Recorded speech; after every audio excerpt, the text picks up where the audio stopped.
to recap the last game that was played a couple weeks back, you all returned to town from Torgrad, learned of mysterious creatures in the mines, and intrigued and eager to help out the townsfolk, you all went to Lord Silverrose's estate and had a pleasant conversation with Lord Silverrose, who had promised you payment in clearing out whatever the strange, mysterious creatures were that lurked within the mines. When you actually arrived in the mines proper, it had turned out to be some sort of a fungal infestation in the lower reaches. The miners had dug into some sort of cavern where these creatures lie dormant. Upon defeating the creatures and starting a small brush fire, you all exited the mines. A little worse for wear, but you guys did a pretty decent job of clearing it all out. Such one guess. You all, upon returning to town, went to see Lord Silverrose and let him know that the job was finished. While there, you were stopped by his daughter, who explained to you more and gave you some more information about this mysterious dragonborn woman you had heard about throughout town. Upon investigating her room, you found a box which contained 5 glowing strands of mystical energy, the kind of remnants of a spell cast. Upon bringing it back to the tavern and awaiting your payment from Lord Silverrose, you all discovered that these strands were memories from people who had interacted with this dragonborn woman. And upon learning of the final strand, you discovered that there was a man who was leading her through Torgrad who had been murdered there. And upon discovering this final strand and having some conversations with the party itself, you all decided to hide the box along with the strands of memories inside a wall in the inn. You all went to bed thinking that you hid it in a pretty safe place. No one knows where it is. So,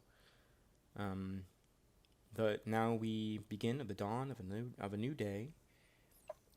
You all slowly rouse from slumber individually, in whatever order you'd prefer. Although you all went, I think the only person that stayed up later than the rest would have been Kaivu, who had been scavenging throughout the town for different material components that she might need in her spells for the future. But you all awake, and the day is yours.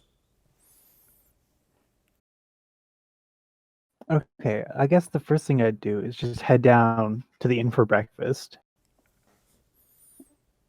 Sure, not a problem. You sit down and raise your hand for the waitress. She comes over, takes your order. She does eventually bring you a plate full of eggs and some sausage links that are just lightly roasted on the fire, just water to drink, nothing incredibly fancy, but it's a pretty decent breakfast for you. Yeah, I'll slowly enjoy my breakfast while I wait for my companions to wake up and come downstairs. I assumed you didn't want the mushrooms in the breakfast this morning. No, still no mushrooms. Okay. Garish is sleeping in. Sure. Kaivu is like come sit down, say morning red, and Morning. ask the waitress for a cup of very strong tea and maybe some toast. Sure, no problem. I'll be right back. She runs off into the kitchen.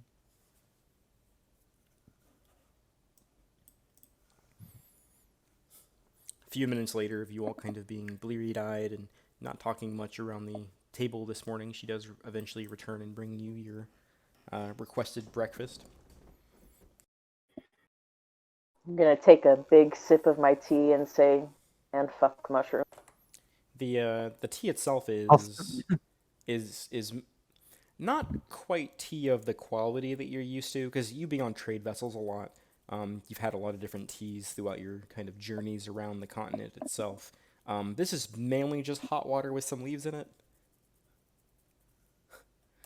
Not like Out just of character? not like tree leaves, but it's not like high quality. Out of character. That's exactly how I feel every time we go to Waffle House and I get coffee. Hot leaf juice. Can't believe a member of my own party could say such a thing. Exactly. Should we go, like, wake up Doof? What do you think, I Mick? mean, I don't know if I want to wake him up. Like, he could be pretty grumpy. That's half the fun. You are way more daring than I am. Almost as if What's he gonna on do? Kill me? cue, Garish descends from the stairs himself. Looking pretty well rested. You all feel a lot better than you did yesterday. You all did benefit from the long rest. If you had any spell slots that were expended during the last game, you can go ahead and restore those now. Yay. Well rested, but still sleepy. Of course. It's never enough sleep in the day. Adulthood.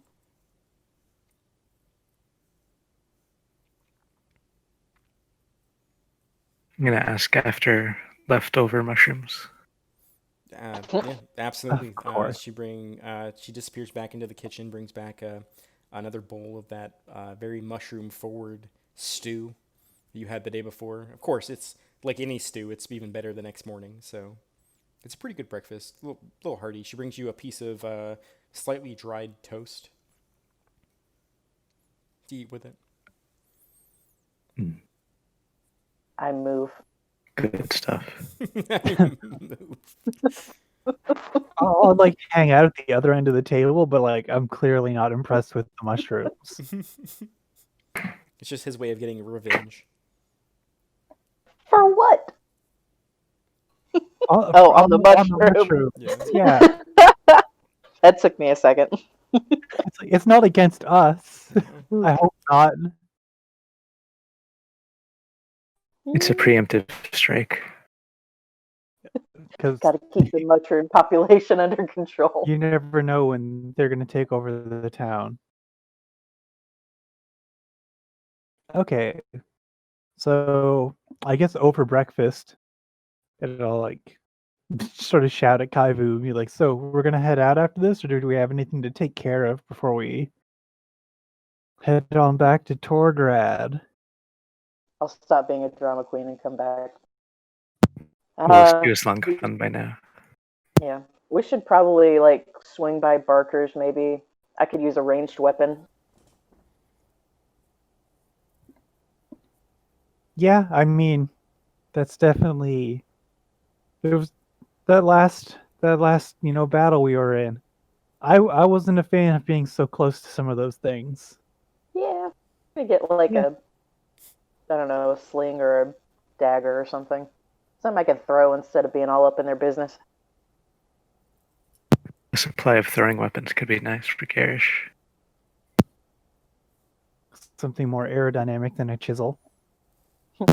Well, those stones were aerodynamic. It was in the name. Yeah, they were. I think I literally told you to write down aerodynamic stones.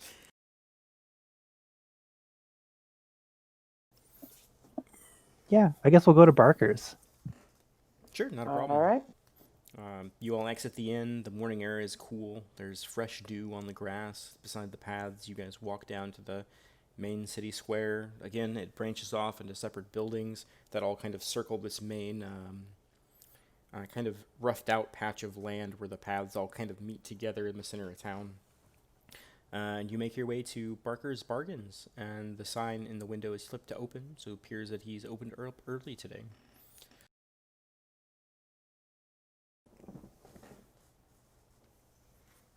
Lucky us. You all step inside the interior, and if it was possible for it to be more chaotic than every other time you've ever been here, it is even more so. There are things piled on top of other things. Upon you guys entering the store, this time you actually hear a bell jingle, as there's now been a bell attached to the top of the door since the last time you were here. Nice renovation. Upon the sound of the bell jingling, you hear the clattering of metal somewhere behind some shelves out of view. But eventually you do see your half-elven friend pop his head up. Ah, my friends, welcome back. What can I do for you? Are you here to sell or are you here to buy? Hey, Barker, how's it going? I could really use a ranged weapon. What do you got? Ranged weaponry. Let me think. And he kind of eyes some of the shelves. Let me see. I think I have a heavy crossbow somewhere in the back. I might have some That would be short more than bows in a barrel. What did you have in mind that might help me narrow the selection? He says as he's kind of scanning the shelves. I'm not sure. I mean, a sling would be easy, but not super effective. A sling. I think I have some leather strips in the back that could be used as a sling. Anything else I need to look for while Mm. I'm back there for the rest of you? Some sort of throwing weapon that's plentiful. A throwing weapon. Well, I think I got a barrel of javelins in a few months back that I didn't mess with too much. Might be some left. Thinking of anything smaller.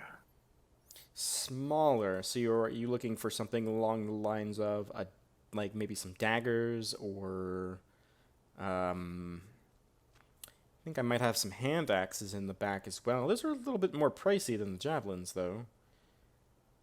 Mm. What about ball bearings? Ball bearings. He stops for a moment and thinks, kind of looking through. You see him walk over to a shelf and he begins to push over some pots and different random things. I do. And he reaches and he pulls out a small sackcloth. It's not very big, but you do hear the rattle of metal on the inside. I do happen to have a bag of ball bearings for you, my friend. I'm interested in. Sure. Okay, got that. And you are looking for a sling. Anything for you, my fair lady? I feel I'm okay currently. I can't think of anything else I need at the moment. Alrighty. Well, if there's anything you can think of before I get back, by all means, feel free to look around. He goes off in the back after he sets the bag on the counter, the bag of ball bearings on the counter. Again, you hear that same kind of clattering of metal and like things falling onto the floor and all sorts of things coming from the back room. But eventually, he does reemerge. He has a small strip of leather with a kind of patch on it that looks like it would. You could take it and whip it in your hand and use it as a sling. I'm going to take it and kind of wrap it around my hand and give it an experimental twirl. And say, this I think this will do. Can I also get a bag of ball bearings similar to what Doof here is looking at? He kind of scans the shelves a little. I might have another bag somewhere.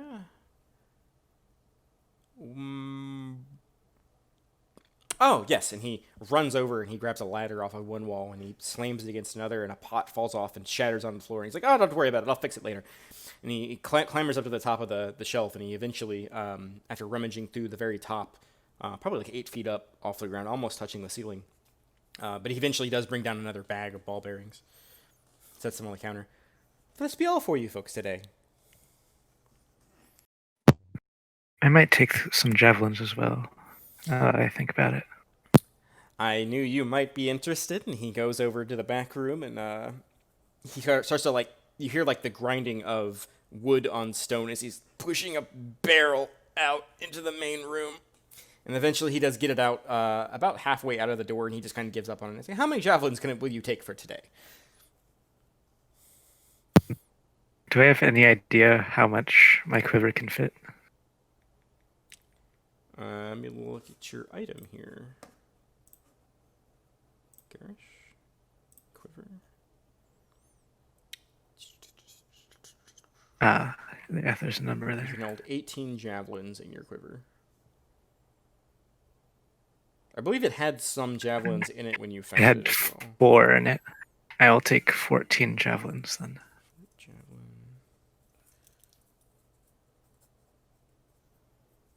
Give me 1 second. I'm trying to price all this stuff for you.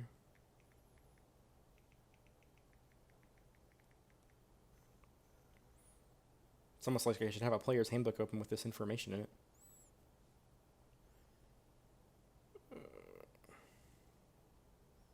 I will It could eventually- hold 6 10-foot poles. It's That's a lot of pull. Yeah, it's a lot of. Yeah. All right. Will this be everything for you today? Could I interest you in an urn, perhaps? An urn? He holds up a small clay pot that has a little lid. Is it like a funerary urn? Yeah, it looks like a funeral urn. So it's kind of Uh, ornate, but it's Isn't it- not. It's not anything fancy. It's got like some designs in it. What's inside? Absolutely nothing. It's perfect for holding whatever you'd like to put inside of it. Water, perhaps, or perhaps some other interesting materials you might find in your journey. Oh yeah, I want the little pot. Okay. An urn. You haven't led us astray before. 10-foot pole chain was certainly helpful. Of course, you know that is the adventurer's best friend, of course, the 10-foot pole. It has saved many lives. Sure. Anything else that I can get for you all today?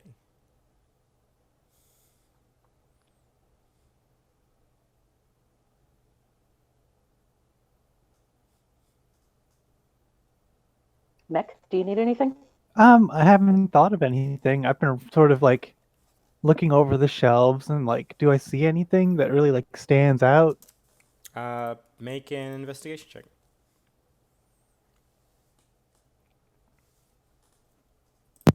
I'm gonna pile on. Oh, that took forever. Oh, it didn't even roll. Why is it no work? It's because I have it popped out. Let me open my character again. It shouldn't.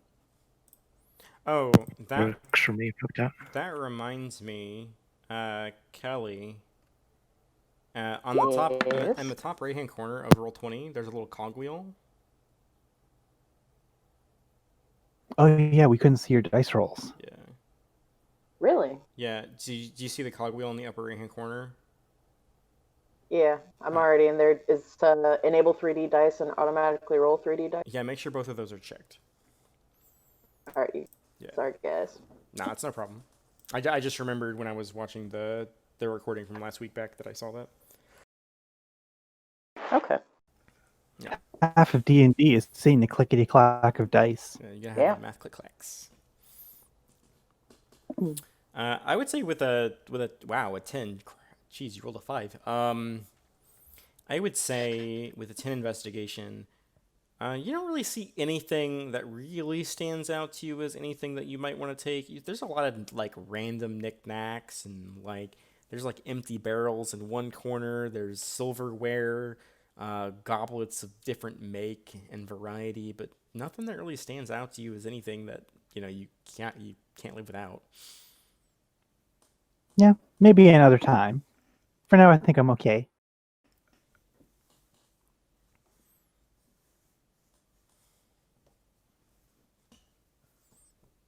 So this is everything for you all today then. Yes, sir. What do I owe you?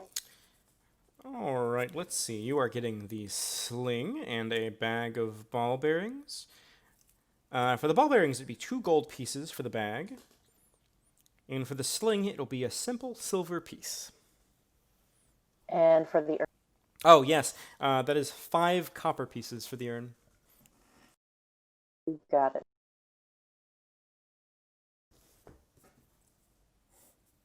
Thank you very much, sir. Not a problem. It's always a pleasure doing business with you all.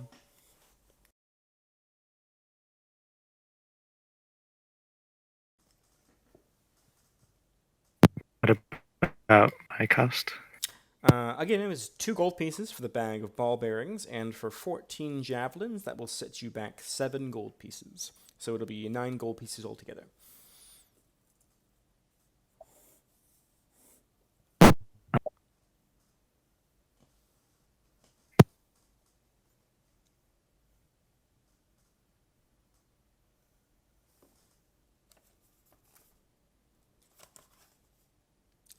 And on pretty much as soon as after you pay for the javelins, when you finally hand over your payment, you hear a jingle behind you as kind of a townsperson steps in, and Barker snaps his head over to them. Hi, welcome to Barker's Bargains. Best bargains in town. What can I do for you? And he begins to engage with the other customer who's there for a new scythe for his fields. I will head out. Yeah, I feel like that's totally fine. Yeah, we got to shop. All right, so you guys have done some shopping. Where to? Well, I'm Shall we feeling, dive right in? yeah, by that we'll take our 30-minute walk to Torgrad. Woo, cardio. Sure. Again, now that you It's always best guys... to warm up. Sorry? It's always best to warm up before you go into extraneous exercise. Again, it doesn't take quite that long. Maybe like 20, 25 minutes-ish. You guys know exactly where you're going, and you guys have gone down this path a couple of times. So you're pretty familiar with it at this point, so it doesn't take quite the full half an hour. But when you do arrive, the ruins of the building kind of loom over you a bit through the overgrown trees. You eventually find yourselves back in the ruins of Torgrad above ground, where you see that large circular hole in the ground, and the ropes you laid down last time are still in place.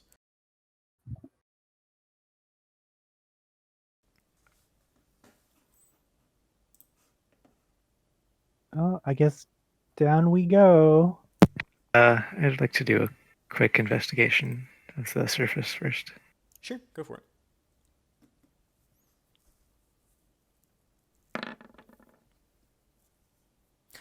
Taking a few moments before you all dive down into the hole, it doesn't look like any people have been by. You do notice when you approach, there was a deer that kind of ran off into the woods when you entered into the ruins proper. So the wildlife is still sort of in the area, but you don't see any evidence of any humanoids in the area. Some of the chairs and things are still in the same position you left them when you were here last. Wildlife being present is a good thing. Let's head down.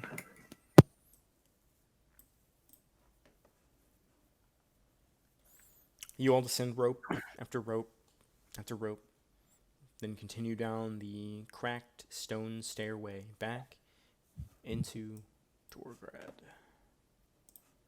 Can reveal a little more you guys have right now. Yeah, since we're sort of familiar with the area and what's down here, I'm gonna take out one of the rocks in my pocket Sure. and just we're gonna get a light going right away. Is this a white fog gate right here? Oh, no, sorry. It's a lot harder for me to see the fog of war than it is for you guys to see it. It's not a white fog gate, don't worry. But yeah, your coin illuminates the chamber, and it seems exactly how you left it. It doesn't seem to have changed at all. Okay, There So is the corpse is a... still there. I will say that the smell of rot and decay is stronger now than it was previously, and you're unsure if it's stronger than it was before, or if it's just been you haven't been here in a while. But the scent of rot and decay is a lot stronger in the air. Wish I had a lighter breakfast. yeah, Tea I'm and kind of toast, wishing yeah. I had tea and toast. So, if memory serves, this is where we didn't explore where the water was.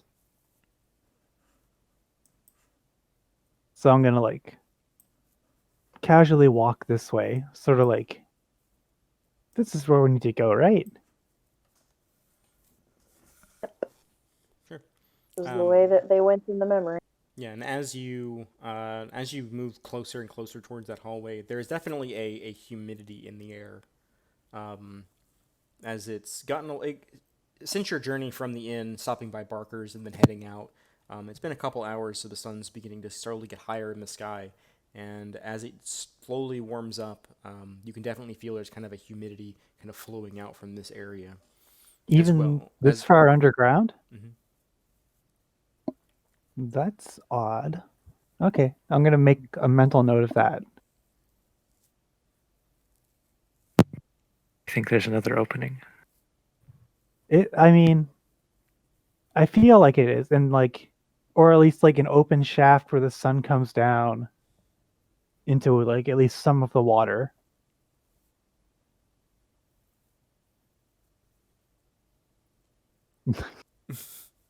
Garish, are you gonna check out that room? Or are you coming with? Just keeping watch on every angle. What a bro. So kind. I see you have the light coin, so I need to reveal a lot more than you have right now. There you go. It's a rock. I stopped using currency because currency is expensive. There's almost a uncanniness that you experience, Kaivu, as you are now walking the same path that you saw in the memory. Deja vu. Yeah, I'm gonna let Like Kaibu sort of lead. Okay. Dislike. Oh, hey, it turned. Are we in the water yet? No. Drift. But as you peer around the corner, holding your rock coin, you do see there's a large, flooded chamber ahead of you. And just This on, looks like a job for 10-foot pole chain. say, just on the kind of cusp of your vision, in the kind of murky liquid that fills the next chamber, you see the figure of a humanoid laying on top of some type of stone structure in the darkness. All right, I'll step forward a bit and just sort of hold the rock up to sort of try and illuminate it a little better. Sure. I would say Oh, yeah. make a perception check for me as you are kind of looking around the room, trying to like get your bearings before you step inside. Wow, very nice. That's persuasion. I want to talk to the room. I feel like I've seen that movie. No. Let's go with the Um, persuasion. I You would, said, "Oh hi, Mark." yeah, oh hi, Mark. I would say, Mac, with your 20 perception, you'd realize that the room itself kind of slopes downward into the room, and you don't think that the water is incredibly deep, maybe only a foot in its deepest point. Kind of looking and kind of gauging by some of the broken furniture that's half submerged in the liquid. Okay, but like You don't. the corner, the sides, like it, I could walk around the water if I wanted to. The entire room is flooded. Okay, so it's just dark water, Yeah. like over here. Yeah. Dra- I didn't want to get wet. Yeah. Garish is just going to go ahead and use 10-foot pole chain as a walking stick and thoroughly walk through the entire room. Yeah. Make sure there's no hidden holes. As you step into the water proper, you moving through it is it's kind of kicking up silt that's collected on the ground, and as you kind of look at the ceiling, you can see that there's kind of trickling water streams that spread through some of the walls and pour down into this pool. But as you are kind of poking and prodding around in the water, I'd say give me an investigation check as you kind of poke around with your 10-foot pole to see if there's any holes.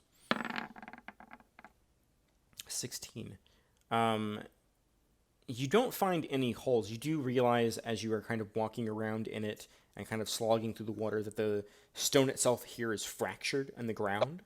So when you're like prodding with the 10-foot pole, you actually push down through some rocks and push them further into the dirt and the silt that's underneath.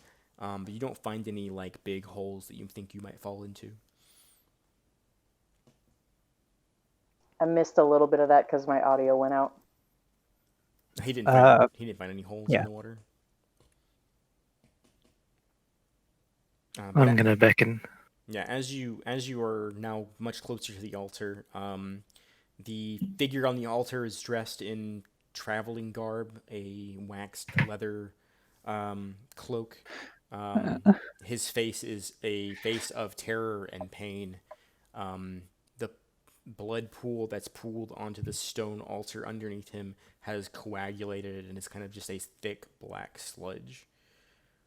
At the base of the altar, it's about 3 feet off the ground, like the middle level of the altar. But about a foot under that, there's a stone alcove there where it looks like the stone slid downward. And you can see bits of broken fragments of rock, and there's a space inside the altar.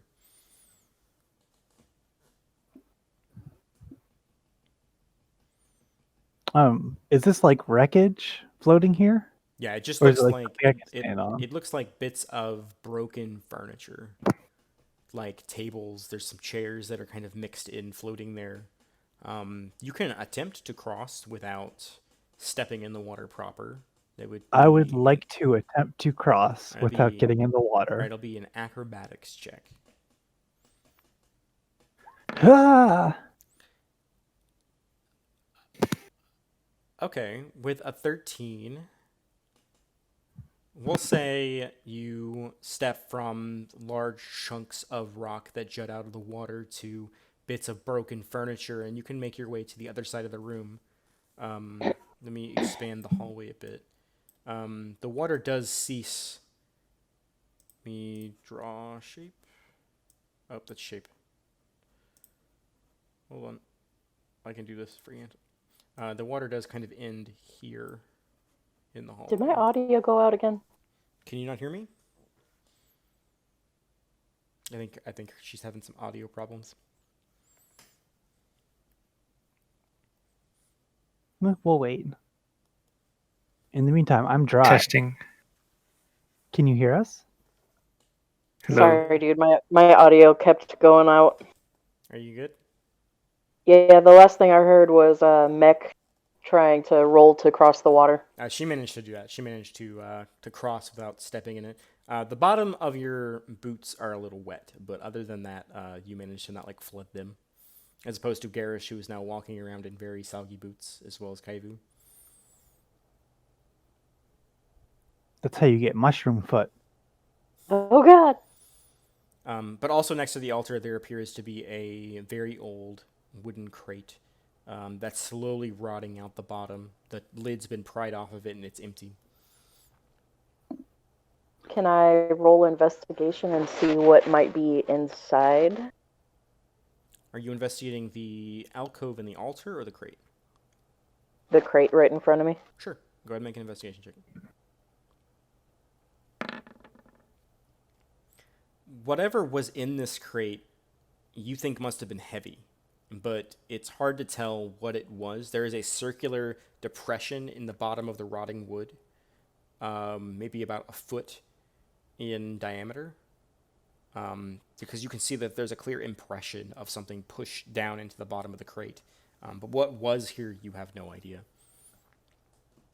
Something circular.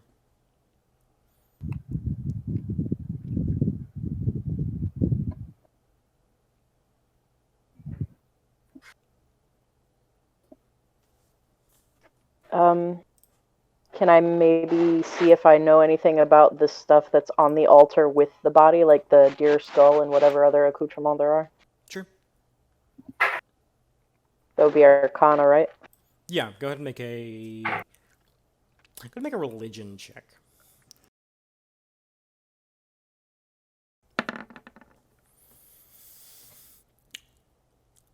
You have heard in passing of cults that worship dark gods and their kind of ritualistic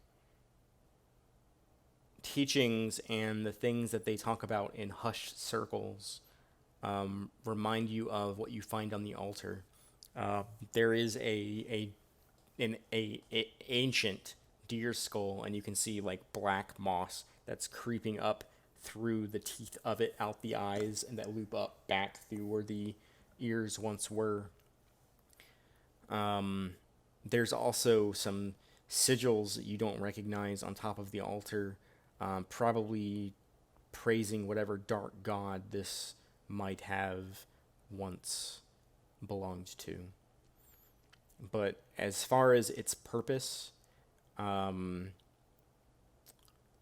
you just looking, or are you doing like a pretty thorough investigation? Because that matters. I'm doing a pretty thorough look-see at everything. Okay. I would say as you are investigating the blood pattern, right? You're looking at like the coagulation of the blood. You can see that the blood kind of runs into the altar and kind of creates these spider web-like lines where it has filled the altar itself. And at the ends of these spider-like vines, you can see where there were once holes there that are now caked with blood. And you think it Can would... I look? Go ahead. No, what were you going to say? Go ahead and finish your thought. But you think that might have been the reason why, was that something needed to fill these holes. Okay. So can I look like under the altar, or is it one solid chunk of wood? The altar itself is made of stone. Okay. But it is essentially think of one big block of stone, and then in like the middle of the altar as you're facing it, there's a hole, like a small alcove indent into it that's about 2 feet into the altar proper, where you can see that there are bits of rock fragment there on the altar, like inside that hole. Okay. But I would say, yeah, with your 10 investigation, I would say that you feel like this alcove opens and closes. You can kind of see where there are like lines made in the stone itself where you think that this might open and close. I'm going to point that out to Garish and, say it loud enough that Mech can hear me as well, and be like, look, you can see like where the stone slides right here, like there are tracks, it moves.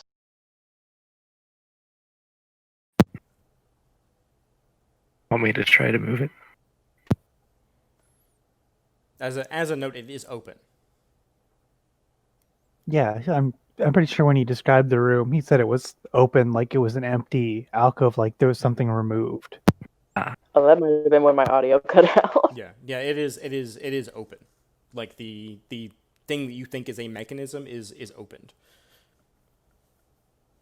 Yeah, so what happens if it's closed? Like You might not want to mess with it. Like to describe the dimensions of the alcove, it's about a foot into the stone, and it's about 5 feet. It's about 5 feet long, and about maybe 4 inches high.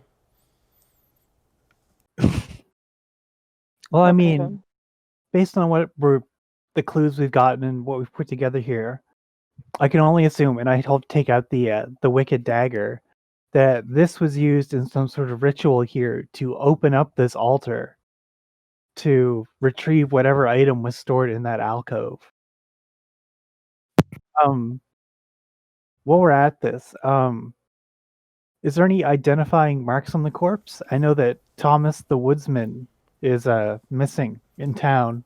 Is this possibly Thomas?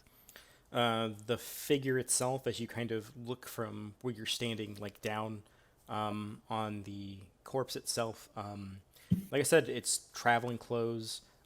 You actually see that he has there's actually a longbow that is on his back, that has been cracked by whatever forceful trauma he was put on this altar, basically rendering it unusable. There's a quiver of 13 moderately fletched arrows. Like I said, a waxed leather tunic. It looks like there was something cut off of his belt. Post-mortem or pre-mortem, it's hard to tell. Probably a coin purse. There's a smashed lantern floating nearby in the water. Oh, I'll take sort of a... Go ahead, Kaivu. You're closer. Oh, okay. I was just gonna say I'm gonna take his bowstring. Sure. You can go ahead and write that down. Yeah, I'm just gonna make a note of the general description of his appearance, Yeah, so I it's can. a human male. No, just what you already told me. I'm just like making a note that, like, I'm gonna ask about Thomas's, description when we get back to town and try and confirm if this is him or not. No sense having a missing person when it could be resolved. I'm gonna take the rest of the bow. Sure. You can write down broken longbow. No string. It's still in one piece, but like if you were to take the string and pull it back, you would just snap the wood in half. Based just looking at the crack. So, Kaivu, how does this room compare to the memory you saw? Was there water to this degree in the memory? You do it's harder to tell, like match up the memory to the room, because in the memory you did not have dark vision, so it was very, very dark. You do remember wading You're through also- water, and you're also much taller in the vision. yeah. As well as you You're remember seeing reminding me. you remember seeing a solid stone slab where you were attacked, but the skull itself wasn't there, and neither was the alcove. So I'll tell them all of that. Yeah, that definitely lines up with my theory that he was sacrificed for this. Looking at the body, was the stab the only wound?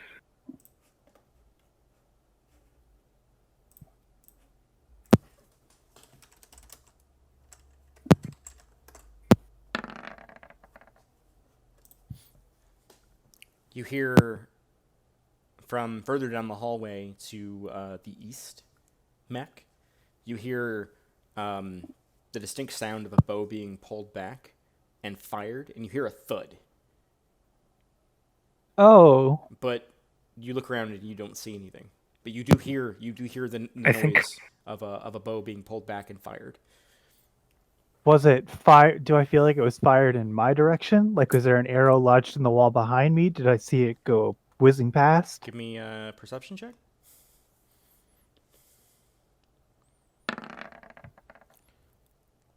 Trying to recall the noise the best of your ability. You heard all of that happen to the east. All of the noise that happened, the bow being drawn and fired, and the thud. It definitely sounded like whatever was fired hit something, but it didn't sound like stone. And looking around, you don't see any evidence of an arrow, nor did you see anything kind of fly past you. I think my audio cut out for a bit. What did you say about the wounds on the body?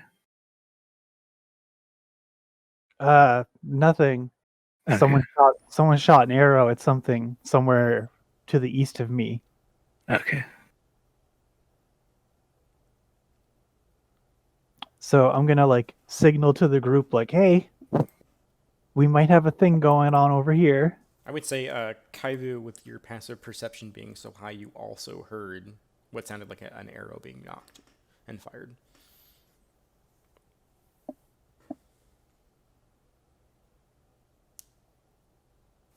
Came from down this way.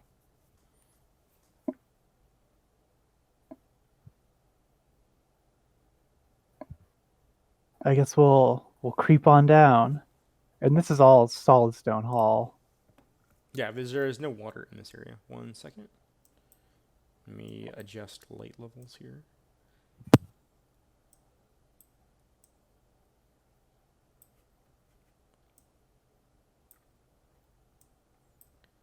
You definitely take notice that there is a broken barred metal to the south of you, but the one to the north of you in the hallway is not broken.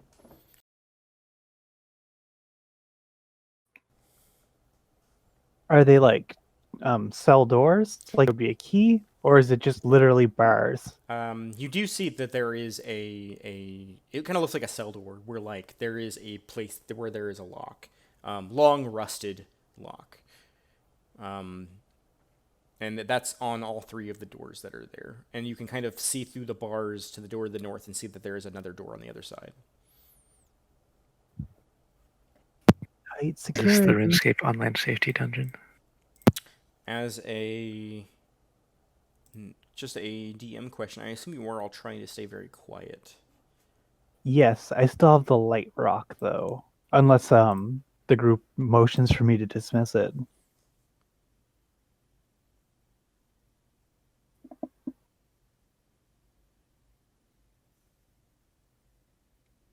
I take that as a no. Yeah. No. See, Garish moving up to where you were there.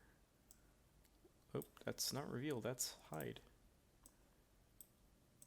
You do notice that there is a skeleton moving over towards a training dummy, pulling out an arrow from the training dummy. Going to whisper that to the group. And as you back around the corner, you hear a separate arrow be fired. But you all hear another arrow be fired in that same room. There's a skeleton maybe training archery down there. That's so weird. Like, Can I tell what this is? Garish. That looks like a small divider. Like, it comes up about 2 feet off the floor, made of wood. There's plinths that kind of attach it in place. It goes all the way to the ceiling. No, it only comes up about 2 feet. Oh, okay. I would Oh, say, yeah. kind of glancing around Probably the corner, for training then. you do see that skeleton walk back to the other side of the room, and one walk right in front of the door. And it doesn't seem like it notices you, as it also moves towards the opposite end of the room, which I should hide because you guys can't see that right now.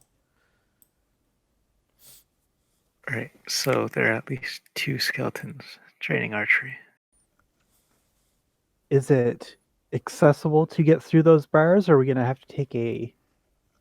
The bars that are action or- broken to the southern room, you can pretty comfortably walk through that. I would say it would take 5 feet of movement to move through the bars, but other than that, it's like one tile of difficult terrain to move through them. Garrett has his Charge? big fucking hammer, right? Yeah, I have Hordebreaker. I'm gonna go ahead and cast Shillelagh. Sure. Can you link the Shillelagh spell for me? Oh, I guess you can't. You can only cast it. I need to see something. I can look it up for you real quick. I have your guide right here. Is verbal. Can you make a sleight of hand check for me, please? Or a stealth check, whichever you prefer. Got it. Oh yeah, if it has a somatic. Oh, You said sleight of hand or what? Or stealth. stealth.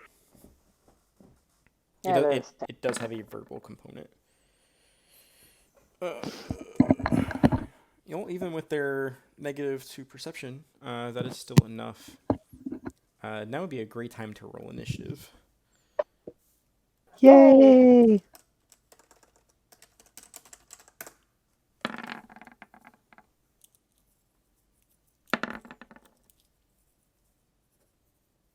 Once again, I've lost the initiative on my character. There it is. Ooh. Oh, Garish, you have advantage because of your dagger. No, I didn't.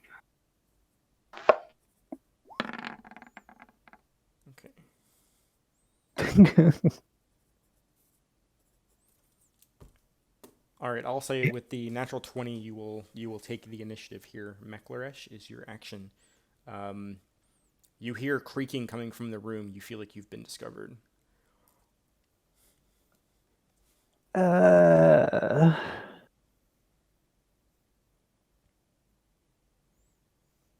my spell didn't change when I listed. Okay. I guess I'm gonna try and get a lay of the land. I'm gonna walk forward You do and have your light rock. yeah. So I will say I will illuminate a good chunk of the room for you. And it's 5 feet of movement to get through the Yeah. So it'll take 10 feet of your movement to move one tile downward from where you are now. It's like Alright, so that'll it's leave, like one tile of difficult terrain. yeah, so that'll leave me with 5 more afterwards. So boop. That's as far as I can go, I I think that's believe. enough to reveal the whole room. I feel like that's a fair trade-off.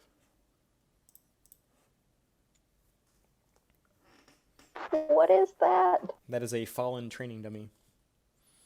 Oh, okay. Sorry. Fallen angel. Stepping into the room, you do notice that there is some sort of a leather rug in the center of the room. Of course, there are two skeletons that have your immediate attention, but also two training dummies that have basically the entire center of the training dummy has been completely torn out. And the arrows barely have anything to stick into anymore. They've been fired at the training dummy for so long. Yikes. I'm gonna throw my light rock at this one. They Okay. need a new hobby. Are you trying to do damage with your rock, or are you just trying to leave the rock over there? I'm gonna try and do damage. I mean, it'll leave the rock over there regardless. Okay, go ahead and make a ranged attack of some sort. I don't have any like attacks that will do that. Do a dexterity saving throw. It's the same thing. 9. But you do not hit the skeleton. And I'll say the rock goes far and lands behind this training dummy here. And there's your rock. Little X on the map. But Does it make a menacing shadow with this training dummy? It does. It does. It sends wild shadows throughout the entire room as it kind of flies through, and slowly rolls to a stop behind the training dummy. Make a perception check actually, because you did throw the rock past there.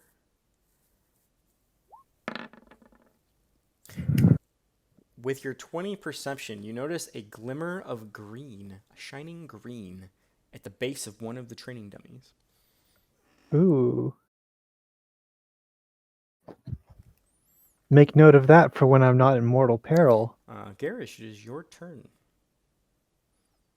I am going to hurry through. Sure. You still have 10 more feet of movement, I believe.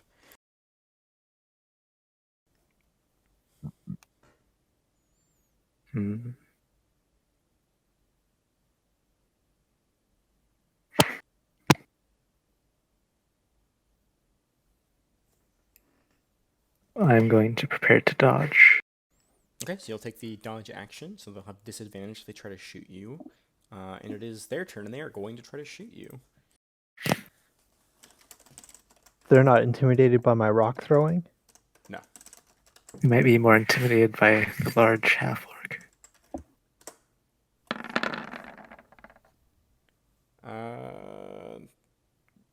14 versus your armor class? 15. Awesome. All right, so both of them knock an arrow and fire it at you, but you were prepared for the incoming blow, so you just barely managed to dodge out of the way, and one of the second arrow from the one on the right-hand side fires at you, and you realize that it will hit Mech if you dodge, so instead you push her out of the way, and it clashes and breaks against your armor. Kaivu, it is your action, and this one's going to back up a little. Okay.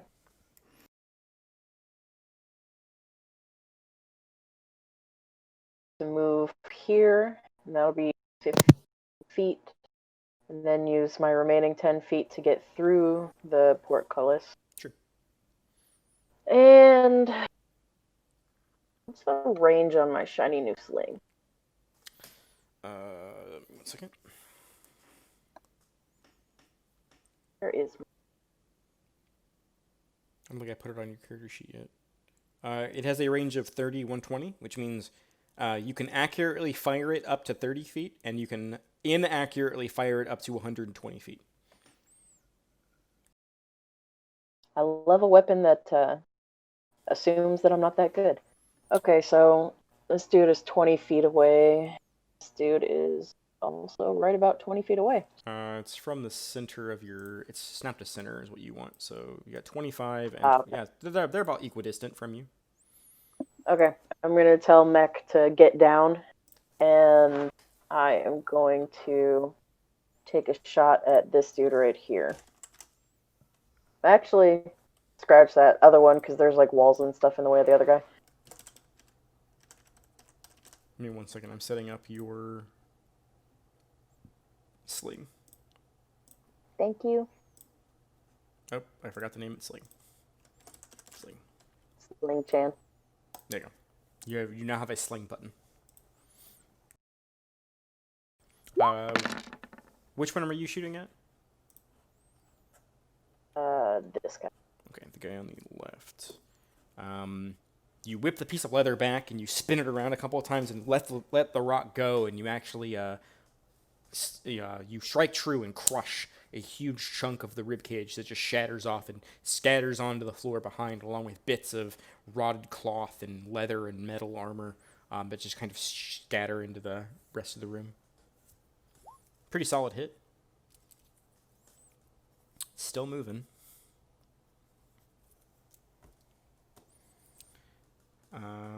So, of your bonus action?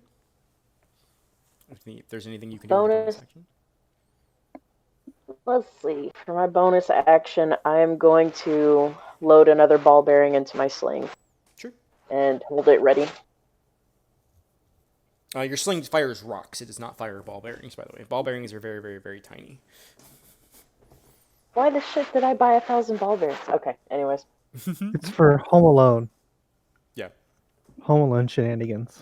You can essentially scatter them on the floor and make it difficult terrain where you scatter them. Okay. Garish's goal is to become proficient with them as a weapon. Just flick them at people. Mekleresh, it is your turn. Okay. They're both at the same distance from me, but this one has been damaged, so. Yeah. Let's not draw. All right, I'm gonna approach this one, and we're going to shocking grasp. Sure, go for it.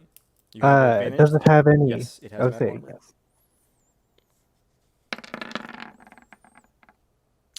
A 16 is good enough to hit, and that is just enough damage to take it out.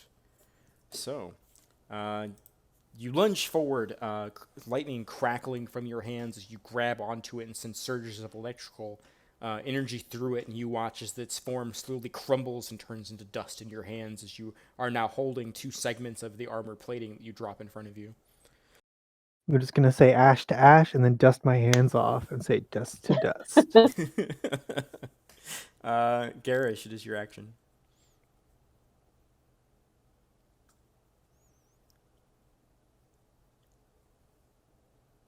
Posting a GIF real quick. Priorities. Of course. I'm going to break the horde. Use my hammer on the skeleton. Sure, go for it. Do I just use my rapier roll for that? Oh yes. You can use your rapier roll on all roll damage. I'll add a button. You did not hit, however, with your natural weapon. You swing and you swing wide, and you crack the ground. You do have the ability on the Horde Breaker as well, if you'd like to activate that and take an extra attack, but that's up to you. I need to take a look at that. I don't remember if you have to hit with it in order to activate the ability. I think it's just a free extra attack per day. It says when you strike a target. Okay, yeah. So you have to hit. You have to hit to get the extra attack. So yeah. You swing, you crack the stone ground as it just like kind of sidesteps the blow, and just is standing face to face with you. And that'll bring it to its turn. And as it stands face to face with you, you can still it opens up its jaws, and you can see maggots writhing within its skull as it lets out this kind of guttural. And it rears back and pulls a sword out and swings it roughly at you, a jagged, broken, cracked blade.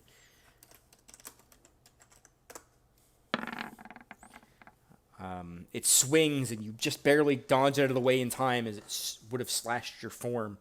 But you fought these things before, so you were ready and were anticipating the blow. That'll bring us to Kaivu's turn. October came early.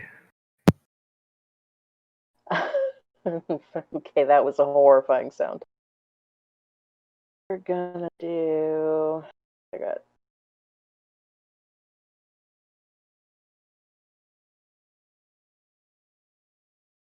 Right here, and do that thing I do with the stick. All right, man, you guys are just not having as much luck today as you were the past couple sessions. You swing, and it parries your staff away with its blade. Again, now turning its attention towards you. However, it is Meklaresh's turn.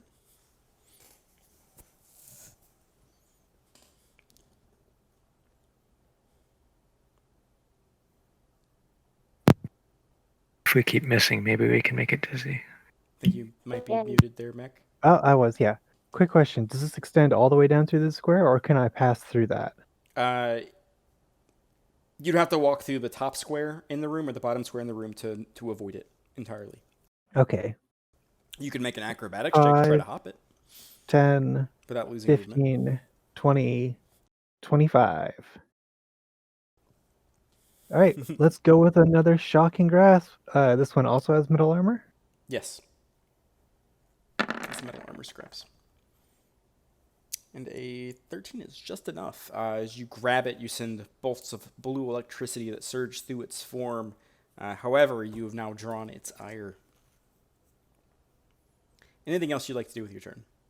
As a free action, I'm going to say, Garish, kill it! And that'll bring us to Garish's turn. I'm going to roll to kill. As a note, I do use flanking rules, which this hasn't come up before. But if you are on opposite sides of an enemy, you have advantage on melee attacks against it. I think I came up once. Yeah, I flanked for Garish, but then it died. You aren't flanking currently. Yeah, you would have to slide over, but I get what you Oh, mean. okay. Yeah, there you go. And it would be 2d6 plus... I think you're plus 2 to damage. Plus 3. I'll make you a button here in a second for the word breaker.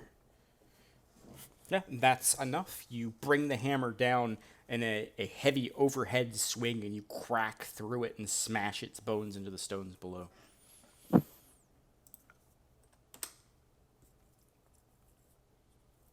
There's sort of a calm that comes over the room as the adrenaline slowly begins to pump out of you.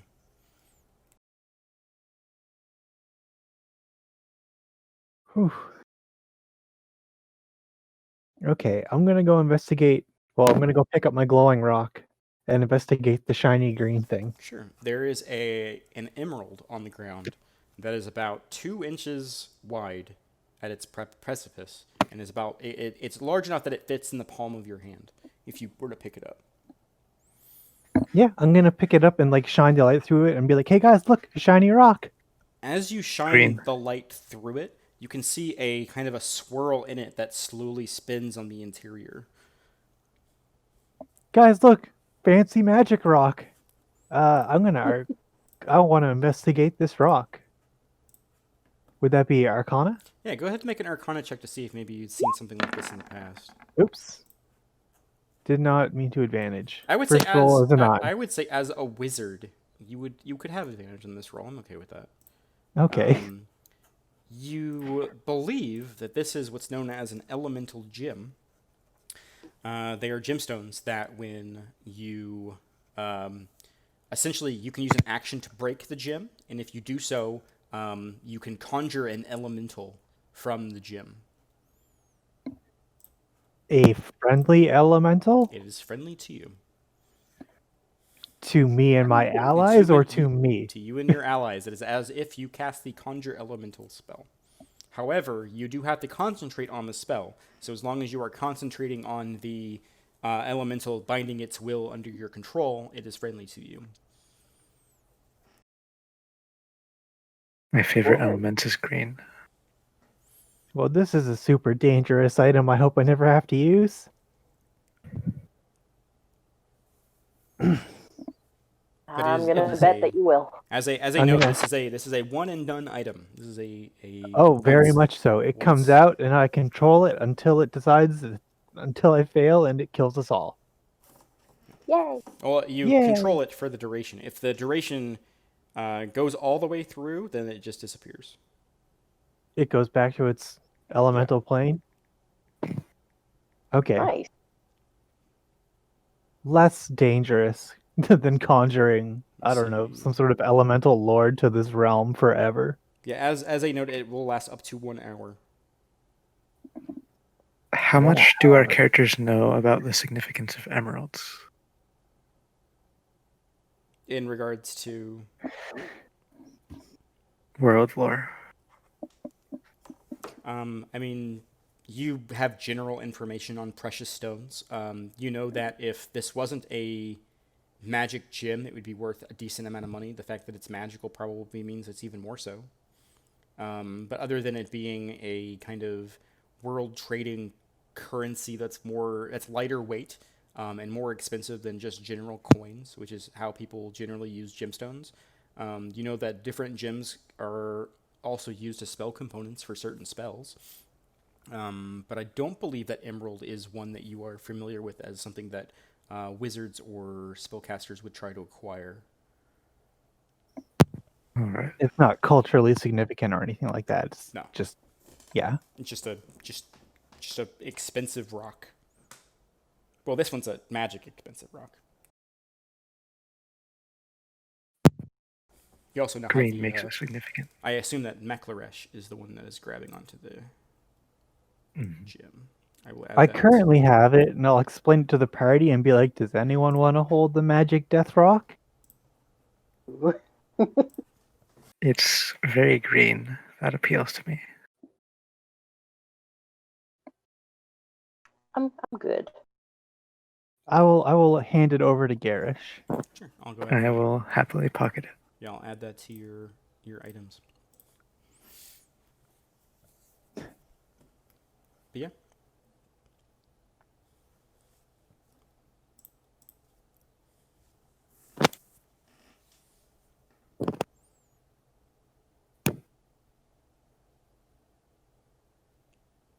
Well, Padoom, padoom. I would like to look around and investigate this half of the room. Sure, make an investigation check.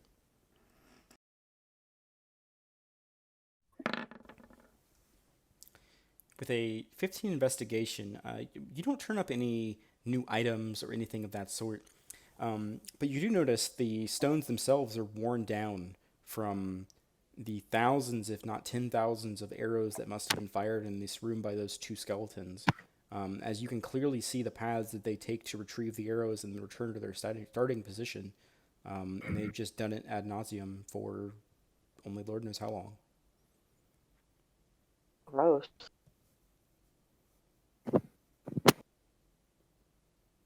I'd like to check if there's anything under the rug. Just more stones. Mm. It's a nice-ish rug. It's kind of dry rotted by now, but at one point it kind of looks like it might have been a bear pelt missing the head.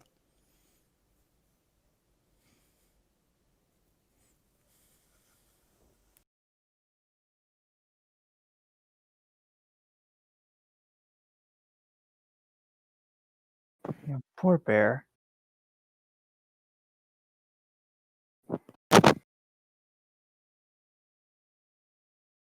I guess I'm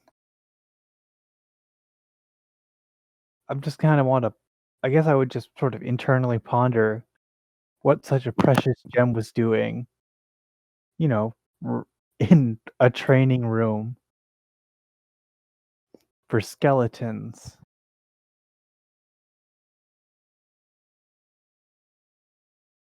Maybe it's the bullseye. It's a dangerous bullseye. But I guess I'll go investigate these bars and see what we can do to get through. Or like if anyone's passed through recently, or if it's completely rusted shut. I know it was pretty rusty beforehand.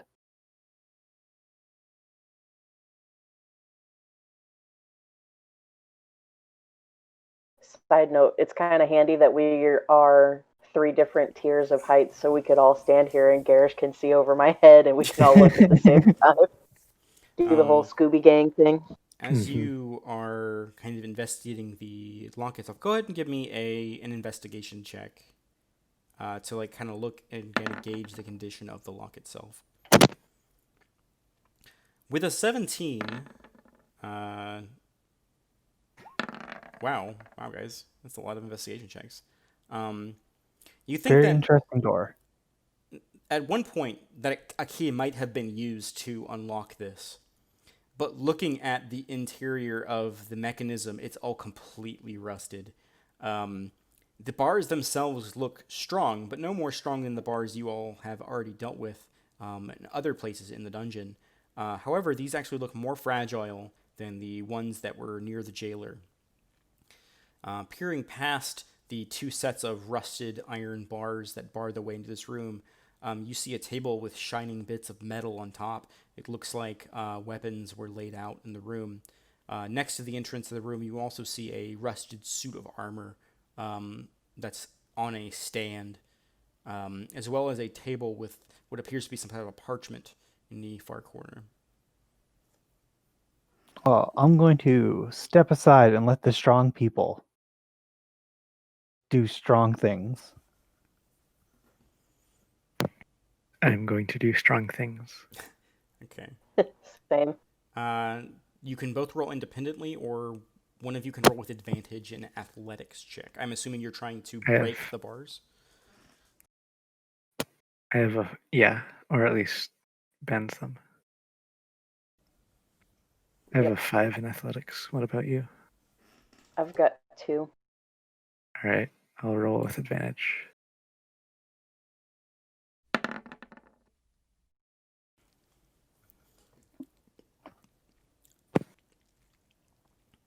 You try for a little while to bend the bars and then eventually realize that bending them is not the best course of action. Eventually, you begin to kick at them and you can see them kind of shift in the door, and the whole door kind of shudders as that bar gets a little dislodged. Doing it for some time, working in tandem together, it takes you about 5 to 10 minutes before you finally manage to bust out a segment of the bars that leads a path forward to the next set.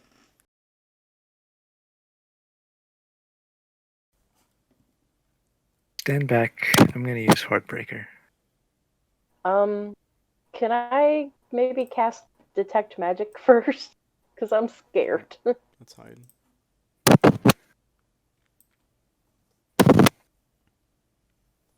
What do you think?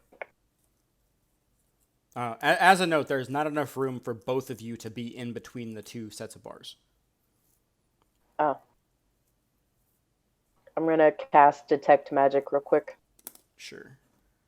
I'm assuming that you are going to get up against the bars and look into the room with your Detect Magic? Yeah. And that has a range of 30 feet and 1 foot of stone, common metal, 3 feet of wood. Okay. With your Detect Magic and kind of peering around the corner with your dark vision, you get 2 pings of magical energy.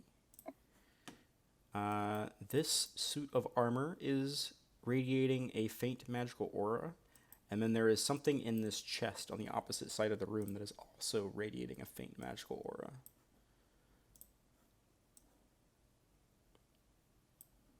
So, is there any school of magic for them? You take a bit of time to concentrate to kind of view the weave that slowly kind of pulses in and out of these objects, releasing this kind of faint magical glow to them. The armor is a conjuration school of magic, and whatever's inside the box is enchantment. I'm gonna step out and tell those two what's up. Tell Garish, when you get through the bars, look out for the armor suit. Let me also mark that you are concentrating on detect magic for the next 10 minutes. Oh, I didn't mean to move you. There we go. Are you ready for me to smash through? Do a smashing. Go ahead and, I believe Boardbreaker has a special thing when you try to break objects with it.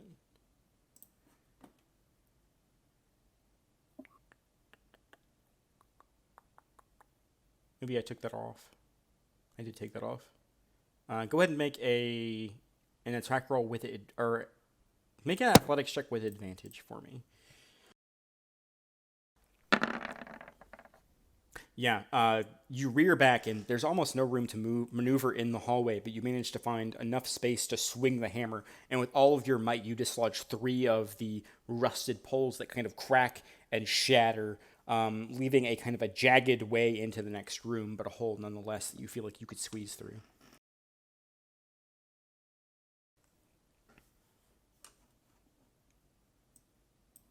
I'm going to move forward, keeping my eye on this suit of armor. Sure. I didn't specify, did I? Nope. As you step into the room, you notice there is the sound of rustling metal, of kind of metal plates grinding in against each other, and you look over at the suit of armor that's lying on the floor, and it begins to shift and move in place, and eventually it rights itself up in about 2 seconds flat as all the armor kind of magically lifts off of the floor in kind of this crouched, hunched over motion, and it's just an empty suit of armor staring back at you. Go ahead and roll initiative while I get this set up. As you did have a warning from Kaivu, I will say it does not have the jump on you. So Yeah, there's a bug with me trying to roll with advantage on initiative. you're good. It won't let me. No problem. You can just roll twice whenever you yeah. do it. And Did my roll go through? Yeah, you have a Yeah. 6. Okay. I gotta like switch layers and like remove this suit of armor and then put a token in, and I can't remember how to switch layers right now because I'm really bad at this game. Thank you for DMing. We appreciate you. Delete. Let me switch back to tokens.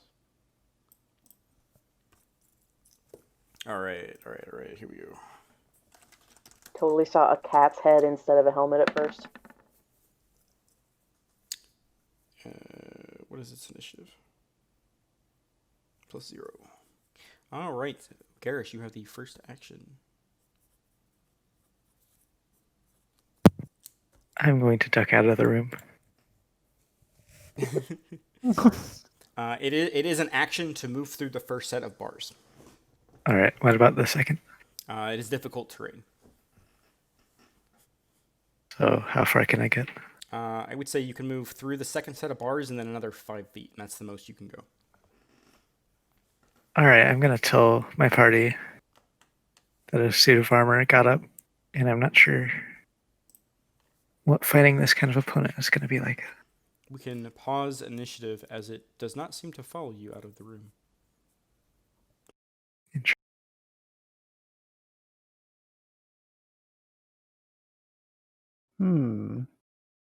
That's very interesting.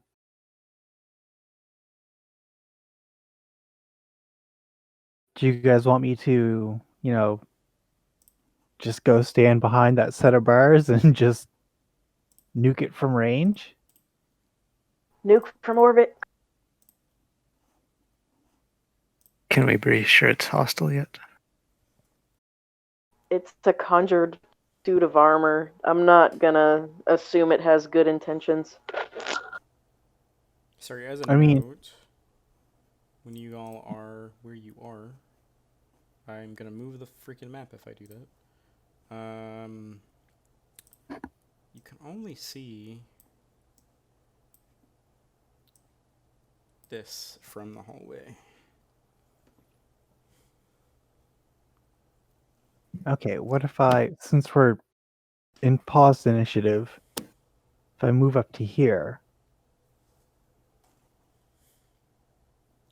Maybe 1 second. You did hear the sound of shifting metal when it was on its turn, and then you guys took a few moments breather.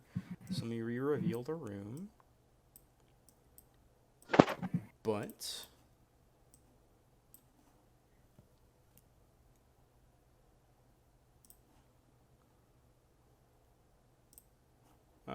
still in the wrong layer.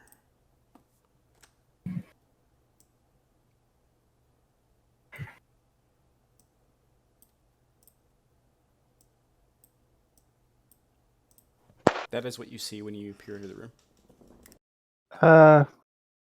I see 3 suits. Which one do I nuke? There I was one tell against him- the firewall. The firewall? Okay. All the way across, all the way to your right, not the ones on the wall right next to the portcullis. If you're going to make an attack, we will start from your initiative. Okay. I'm going to make an attack against this one. And I'm going to try Witch Bolt. Sure, go ahead and cast the spell. So you rear back and you unleash the chain of magical energy, but trying to cast through the kind of fragmented bars and avoid cutting yourself on the jagged metal causes your aim to misfire, and the witch will blast. It connects to the wall past it. Bad news, guys. Missed. Did it react at all? Nope, didn't move. Oof.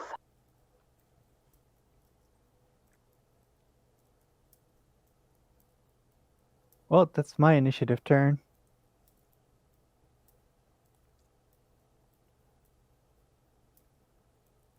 I guess it's Kaivu's turn now. Goes down to Kaivu. Kaivu, do you do anything? I'm gonna travel through here to. Can I stand next to Mech since we're both on the smaller side? Or can I squeeze past from? I'm gonna say that it's gonna be it'll cost all of your movement to get to. If you want to move one tile further, it'll be all of your movement because you are pressed side to side with each other. Would that get me through the bars to the other side? Yes, but that will be all of your movement to get you to the opposite side. Okay, I'm gonna move forward into the room, and I'm still concentrating on detect magic. 1 second, I gotta switch layers and stuff. So cheap. We appreciate you.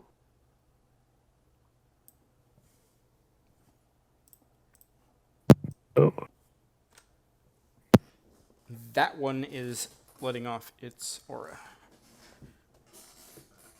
Ooh, we got a hopper here, guys. It looks like whatever this conjuration is swapping between the armor suits. And Garish, it is your turn, unless you would like to do anything else, Kaivu. No, I'm good. will I be able to get to here? Yes, but that is all of your movement. You cannot move any further than that because you are pushing past a very narrow hallway with Mechlarish in it. All right, I will do that. And then my turn. Okay. And on its turn, I'm gonna leave the armor stand there because it's a pain in the ass to remove it. It is going to move.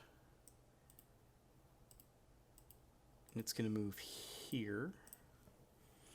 And the armor immediately jumps off of the armor stand and rushes over towards the both of you. I'm going to make one attack against each one of you. The first is going to be against Kaivu, and the second is going to be against Garish. Kaivu, I believe a 21 will hit your armor class, and I believe a 20 will also hit Garish's. Yep. Uh,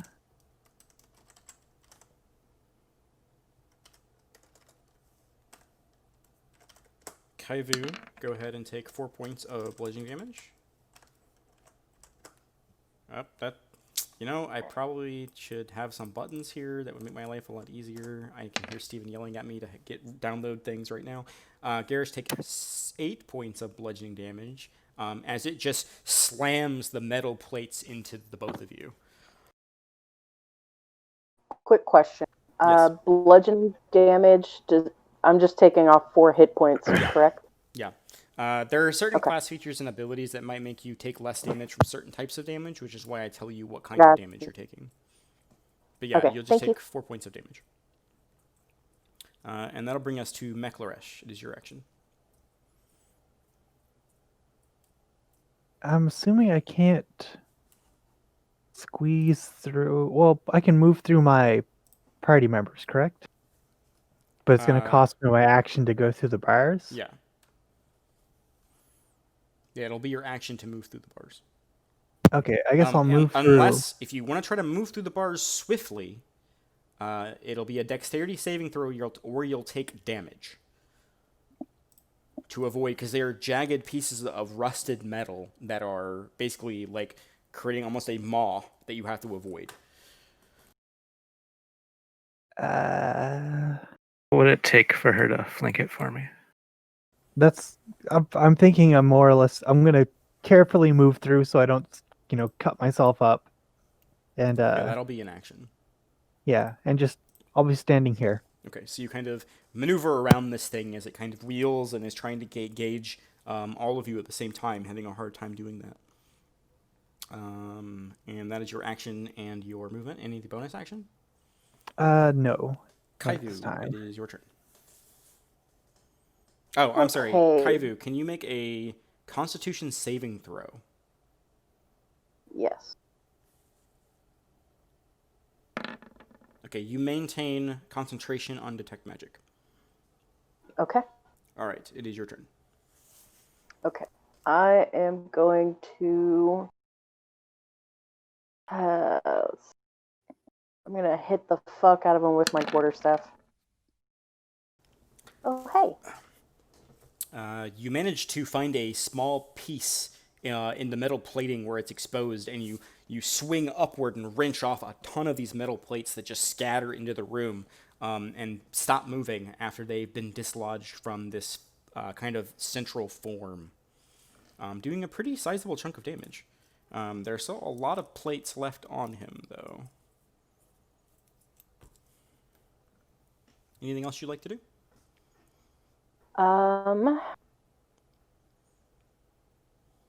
I would like to load a rock into my sling, but tie it in place so I can use my sling to bludgeon with. Sure, I'll say you can do that as a bonus action.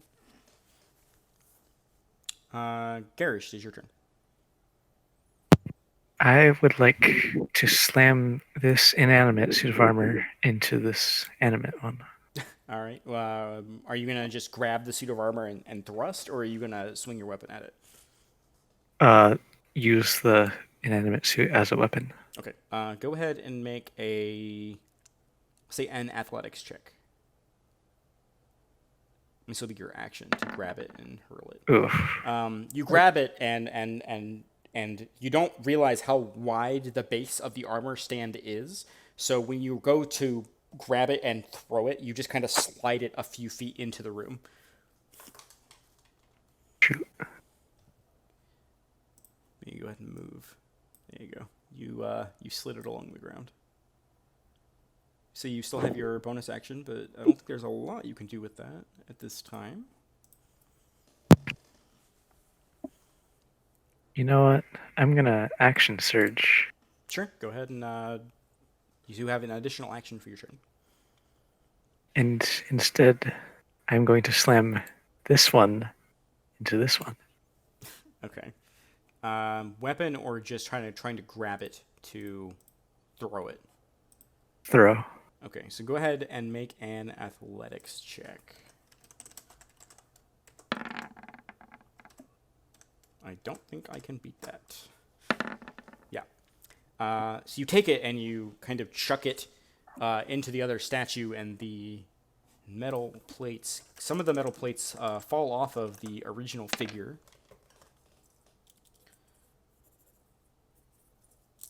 And it will slide over and is now prone on the ground. However, on its turn, it's just going to get up, it is its turn now. So it will stand up. However, it will not advance forward. Instead, it is going to take 2 swings at you, Garish.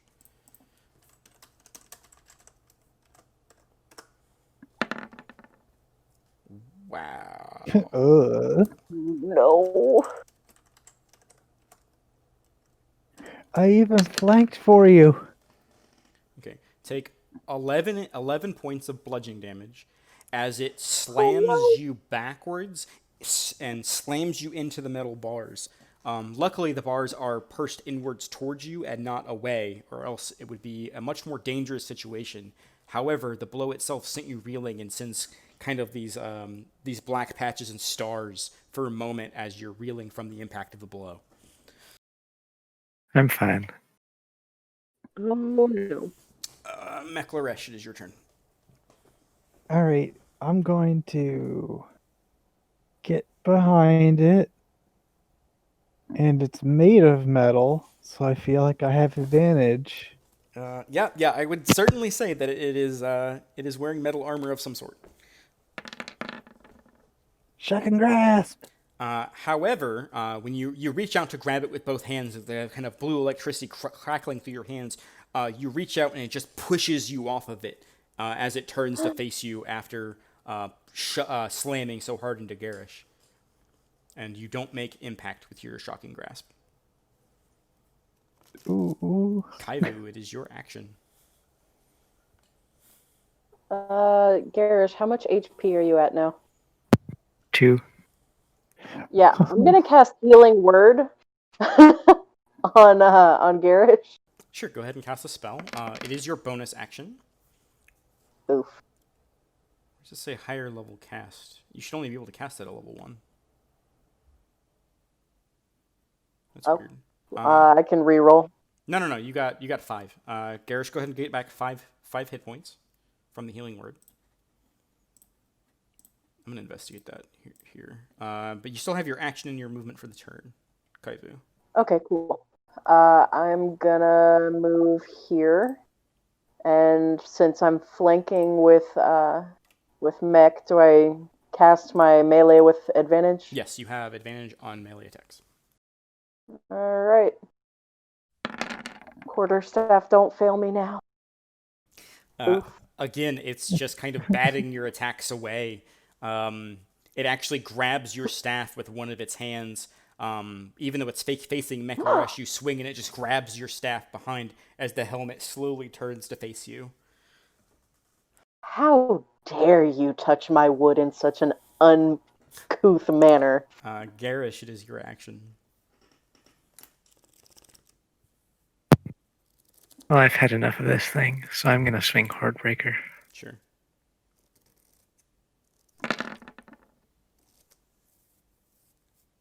Is it flanked right now? Does it count for me attacking it? I would say yes. Moving forward, if a creature is flanked, then you have advantage to attack it. So yeah, I'll say you have advantage. You swing the Hordebreaker down and smash it into the metal plates. You dent them a bit, but it doesn't look like you dealt any damage with the attack. Wait, that's rapier. I haven't made him a button for it yet. Oh, okay. Belay my last. Which I will do that here now. But yeah, it doesn't seem to connect. As a note, I believe your second wind class feature is a bonus action, if you'd like to use that as a bonus action. I would. I just realized that Hordebreaker is a +1 weapon, isn't it? So that attack actually hits. So you strike true and do a decent chunk of damage. As you all are very slowly chipping away at it, you are slowly bringing this thing down. However, it's still moving and still coming after you.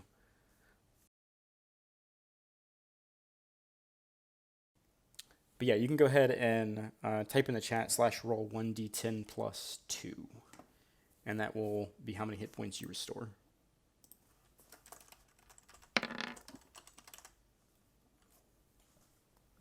Alright, so you get back 5 hit points from your second wind. I still need to make you this button. That'll bring us to Mekleresh. All right, we're gonna try again.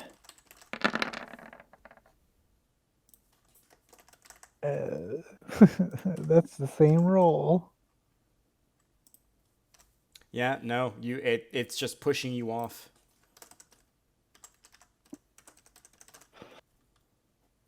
I'm going to maintain melee position to flank for my allies. All right, you have a Hordebreaker button now, Girish. All You're right. the best. Kaivu, it's your action. Okay.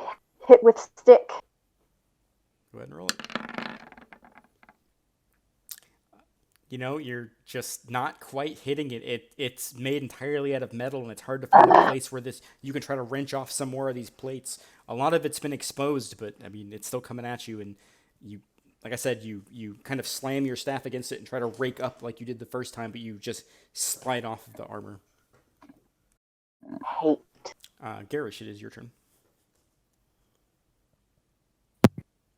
Can I see inside the armor very much? There are a few places where the inside is visible. There's just nothing inside. Mm.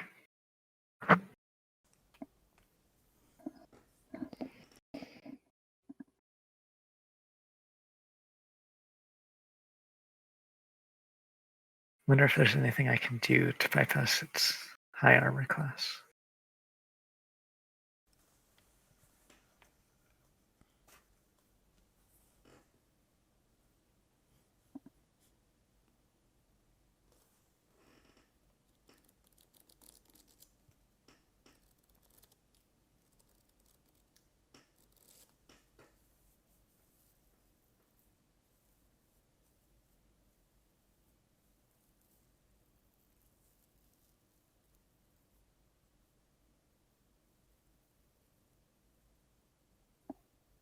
Grappling in action.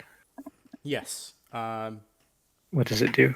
If you manage to get the grapple, which is an athletics check opposed by their athletics check, they are at disadvantage to attack, and they cannot move unless they take their action to break the grapple, which is another opposed athletics check.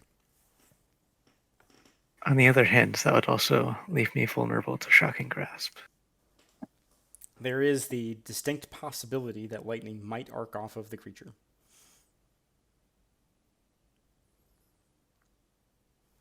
But you would not take the full brunt of the shocking grasp. You might take a little bit of damage.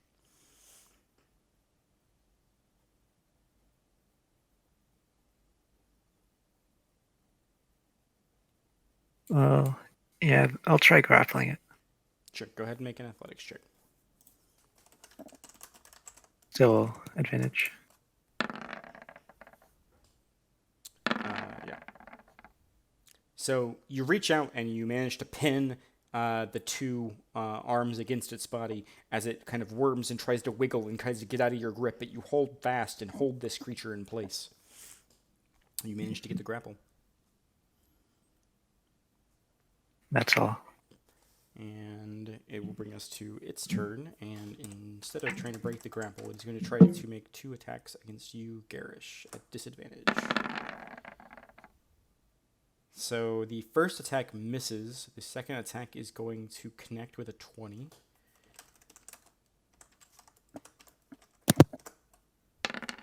So go ahead and take 4 points of bludgeoning damage as it is thrashing in your grasp. It slams you against the wall. Again, you kind of are beginning to feel faint, and there's like a trickle of blood that's starting to pool in the corner of your mouth. Mekleresh, it's your turn. Okay, no more shocking grasp time. We're going for the big spell. Let's go with the magic missile. And is it rolling properly this time? It doesn't look like it. No, No, so you have to do it. Go ahead and click on the spell one more time, because that'll be Because it's three missiles. it's showing the dice on the screen, but It always rolls for crit, so that's why you see so many dice on the screen. okay. I'll take the first 3 rolls, so that's 8 points of force damage. As the missiles scatter off and send plates flying through the room. One of the plates flies and hits the table that has several weapons laid out on it, and the weapons kind of scatter and fall to the floor as there's a clattering of metal throughout the room after your arcane blast of just pure concentrated force magic. Anything else you'd like to do with your turn? It's looking pretty beat up at this point. It's kind of like weakly thrashing in Garish's grasp, but I'm gonna stay in melee range to support my allies. all right. Can you hear the hesitation in my voice? Kaivu, it's your turn. Is there a significant difference in the damage that I would do with my sling with a rock loaded in it as opposed to my, wooden stick? Your shillelagh is going to do more damage than the rock. They do the Well, same. I didn't cast. Yeah, they do the same type of damage, Okay. but the staff has a bigger dice on it. Okay. I haven't cast Shillelagh, so I've just been rolling quarterstaff. Okay. Yeah, right, because you're concentrating on detect magic right now. Yeah. Although I did cast Healing Word, so maybe I'm not. No, Healing Word doesn't require concentration, so as long as you Okay. don't cast another spell that requires concentration, you'll maintain detect magic. Okay. I'm trying to figure out what to roll to smack it with the rock tied into my sling. You just make a. You can just click your sling button. Okay. F. So, how do you want to do this? Did I get the killing blow? Yes, you did. Yay. Okay. Kaivu's gonna take a position with her left foot still forward toward the suit of armor and kind of step back with her right to really wind up and get a good spin going with her sling and hit the helmet with a nice uppercut and a really, really resounding, clanging thwack of stone inside leather on hollow metal. And as the helmet is knocked off the rest of the suit of armor, all the plates, you can kind of see the force that's holding them together and, giving them animation, kind of leave them, and all the plates kind of crumble inside Garish's grasp and just all kind of collapse into a heap of metal and arcane sadness.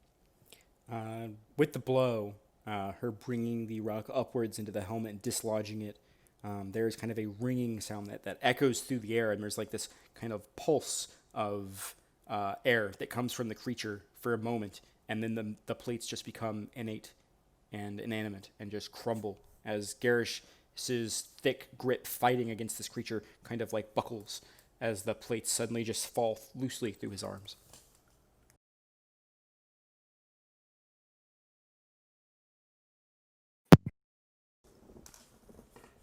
There's sort of a resounding ringing noise that's still through. I just realized that this area isn't revealed, but it should have been. I'm going to immediately start dismantling the other 2 suits of armor. Smart. Hey, what's your HP at? Do you need healed? I'm at 8. What's your max? 21. Yeah, I'm gonna Yeah. heal you We again. could take a short rest so you could spend a hit dice to restore some hit points. That would also restore my second wind and action surge. So are you gonna rest, or do you want me to healing word you? I'll rest after dismantling. Okay. In that case, I'm gonna go investigate that chest over here, since it's still got that detect magic glow coming off it. Sure. So, you guys are going to take a short rest and then investigate, or you're going to investigate while they take a short rest? I'm going to Yeah. investigate. I'll take a short rest. Sure.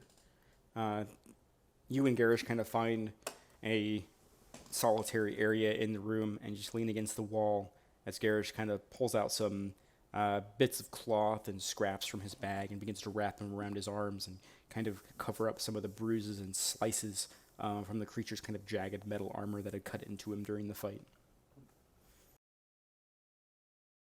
Kaivu, the box itself is a sturdy wooden chest. It appears to be very, very old, and you can kind of see bits of it kind of flake off as you kind of like tap the top of the box.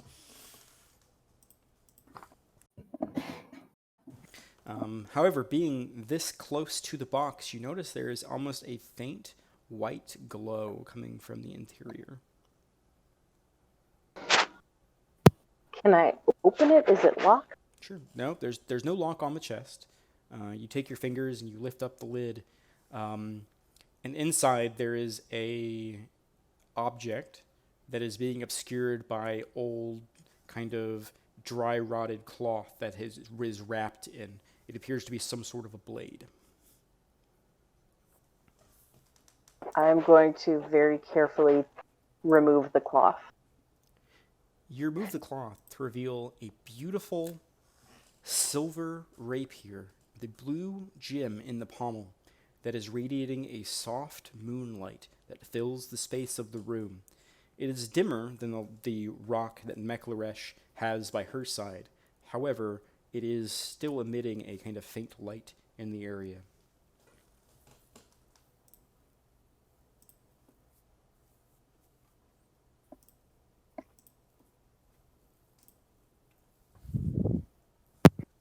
I want.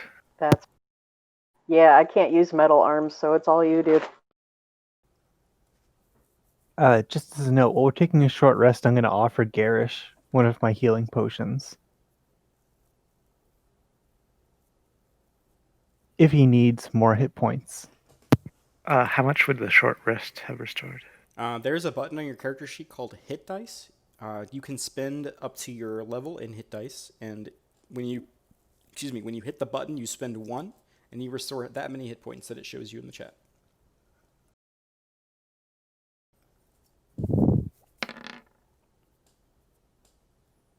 And you can spend as many hit dice as you want when you rest, but you only recover half of your maximum, when you take a long rest.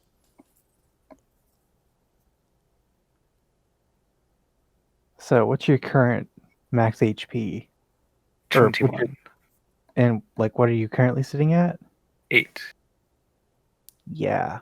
I'm gonna hand you a healing potion. Well, during your short rest, you restore 4 hit points, just from resting and bandaging your wounds and kind of taking a deep breath and a moment to yourself. I'm going to decline the potion.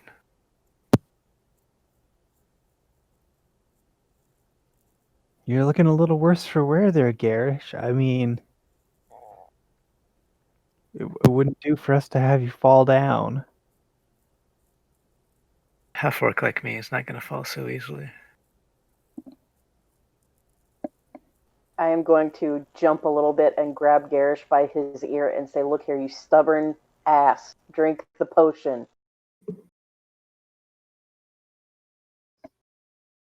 That's not something to rely on.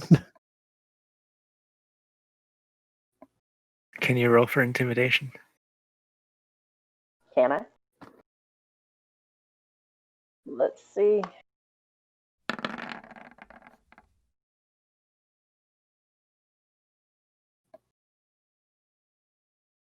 Yeah, I'm not going to drink the potion.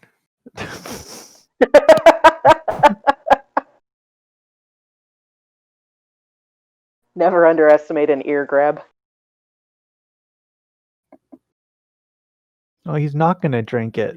Mm-hmm. I guess I want to look at these tables of weaponry and see if there's anything of value worth bringing up to sell to Barker, or if it's all like a pile of rusty garbage. Yeah, most of the weapons are long rusted, pitted, corroded. There's a few that seem to be relatively serviceable. There's a hand axe.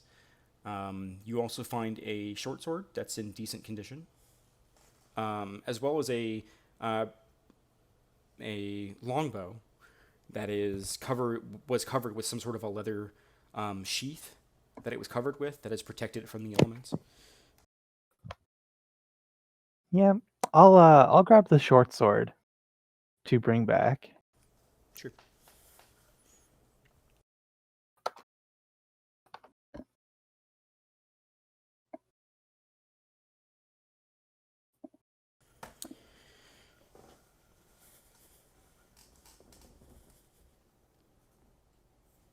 Does anyone want to look at anything else, or can I keep looking at stuff? I'm gonna take the moon touch rapier and every serviceable weapon on these tables.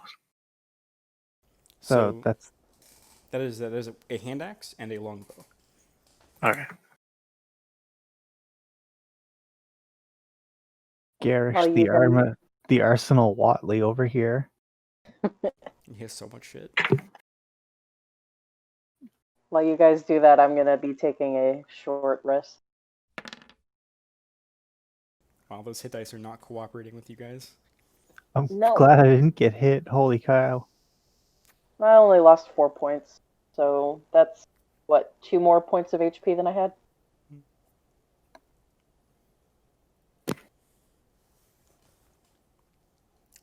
I guess I want to look at this table. Sure, go ahead and make an investigation check for the table. There are pieces of parchment that have been soaked and kind of turn into pulp in your hands as you kind of turn up the top of the table. There's a handful of drawers that you begin to kind of sift through and pull out more just pulpy paper.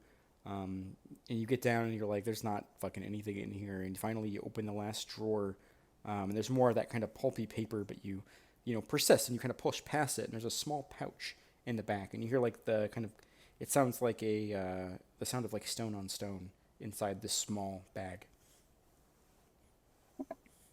Let's open the bag and see what's inside. Inside, you find several gemstones. It seems to be a mixed bag of what just appears to be 4 or 5 small gems. Can I identify them, or is it just like generic sort of gemstone-y gems? Sure, if anybody wants to rate these down. You find a small ruby, a jet, a carnelian, a piece of rose quartz, and an ambered colored amethyst.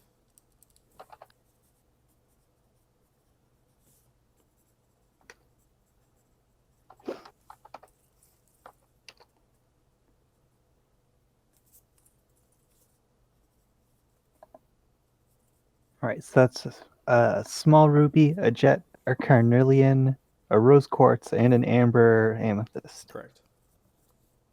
Okay, I have that written down. On my character sheet, I'm just going to write bag of gems, though. That's fine.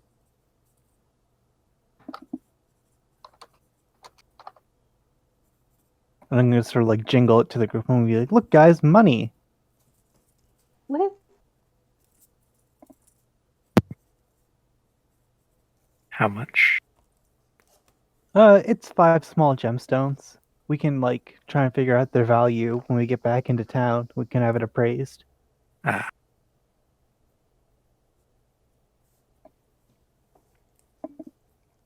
And I guess we'll wait for Kaibu to finish her short rest.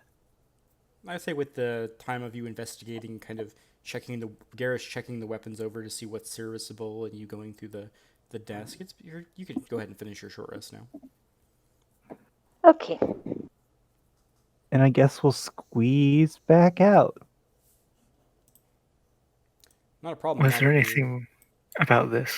It's just a flat blank table. Okay. Garish takes the table.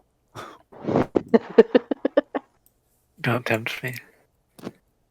I guess since we're still on the dry side, I want to peer around this corner up here that we didn't investigate. It appears to be a dead end. I guess I'll just look on top of this table really quick. It's an empty, barren table. Again, kind of dry rotted in place. The moisture's kind of seeped up through the legs. So there's a bit of moss that's beginning to grow in through the bottom.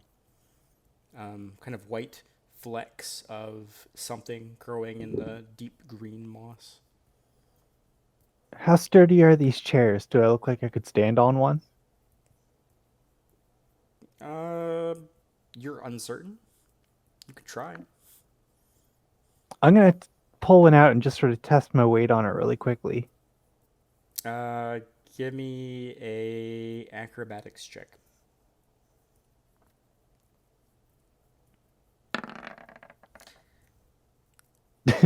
You put your weight on the chair. Immediately, the chair breaks, and you are sent tumbling face over ass onto the stones of the ground, and you scrape up your elbows and your hands and part of your face as you just Oh no! right into the stone. Take You 1 okay? point of bludgeoning damage. Ow! Well, that's not gonna work. I guess I'm just gonna like pick myself up and dust myself off. Yeah, it hurt. It hurt a lot, but it didn't do a lot of damage.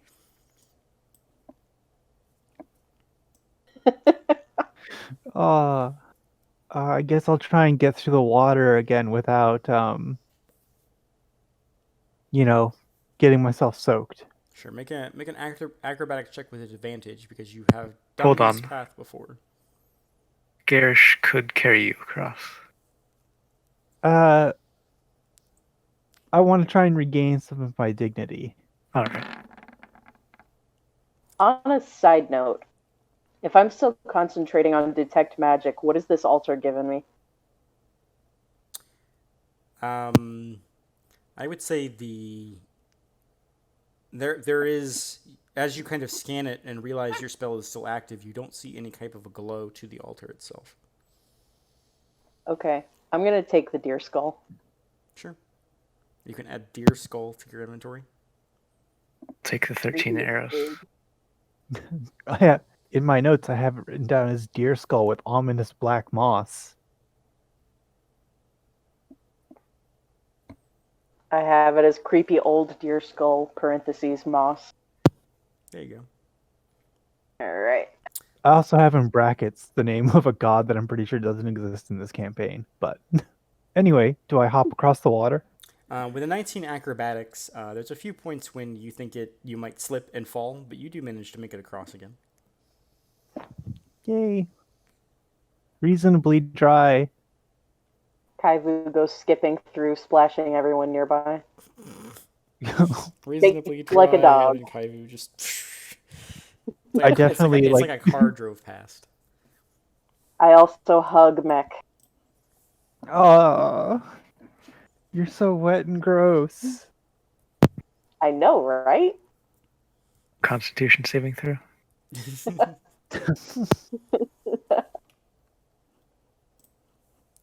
Well, I feel like that's everywhere in this dungeon, unless we want to re-explore places we've already been to. See if any, skeletons got back up, but I feel like we did a pretty good job. We didn't learn a whole lot.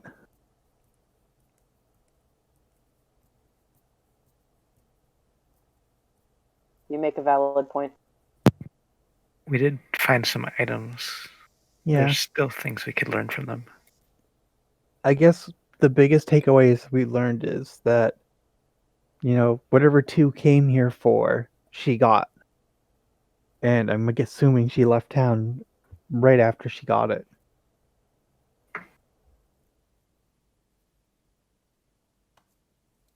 The real lesson was the skeletons we murdered along the way. Yes. Were we able to gauge how long the body was down here?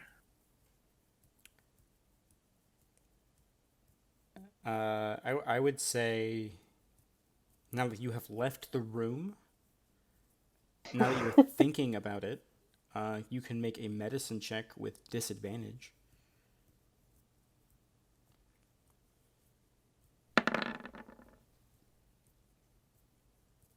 A while is your best guess. Maybe a week, longer, shorter. Maybe around a week.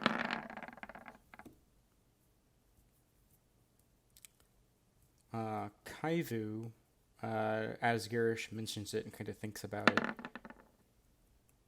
it, you remember seeing the coagulation. You know it wasn't in the past few days. It was definitely at least a week ago, if not a little longer than that. And we've been in town, what, 3 days? Mm-hmm.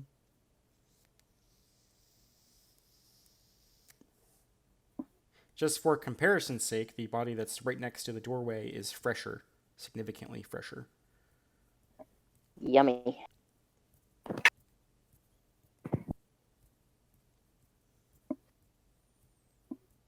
Oh, what do we want to do, everyone?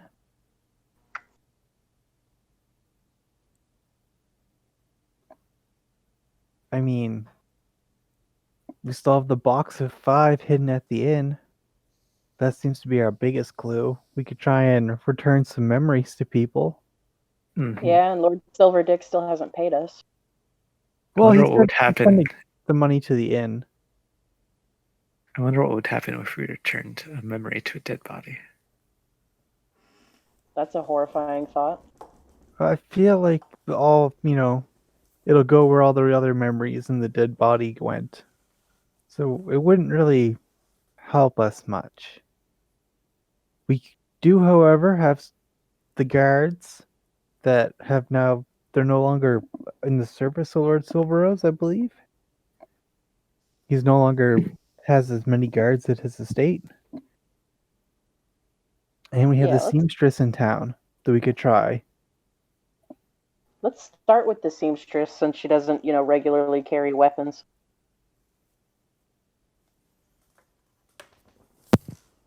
It's an excuse to revisit the dress shop. Look, it was a really nice hat. You all It make was your, a very nice hat. you all make your way back up the ropes and the stairs, and walk back to town in contemplation of what your next move is. Eventually, you find yourselves back at the inn where the box of 5 is at. It's around midday by this point, probably around 11, 12-ish, give or take. How much traffic would there be at the in the upper halls, right outside Garish's room where we stashed the box of 5? You go upstairs and check. I sure do. The lower floor of the inn, when you all enter, is got a handful of people there eating some small meal prepared. Looks like just bread and looks like big bits of grilled chicken. As you step up and head to your rooms, there isn't anyone in the hallways.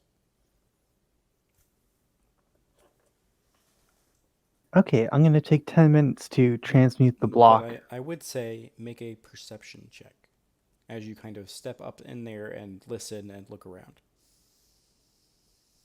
Oops. Left one.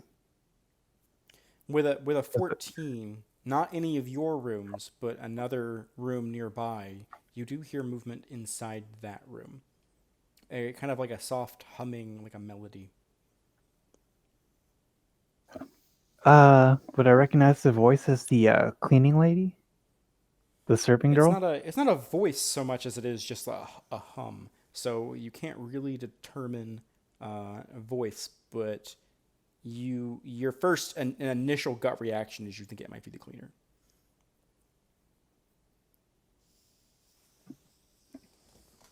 I probably shouldn't rip a brick out of the wall while she's nearby.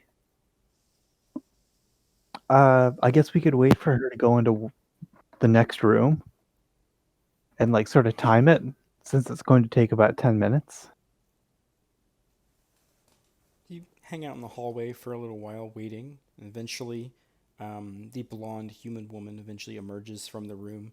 She gives you a little bit of a nod and goes over towards the room on the opposite side and pulls out a key and unlocks it, steps inside. You hear the sound of the lock clicking back.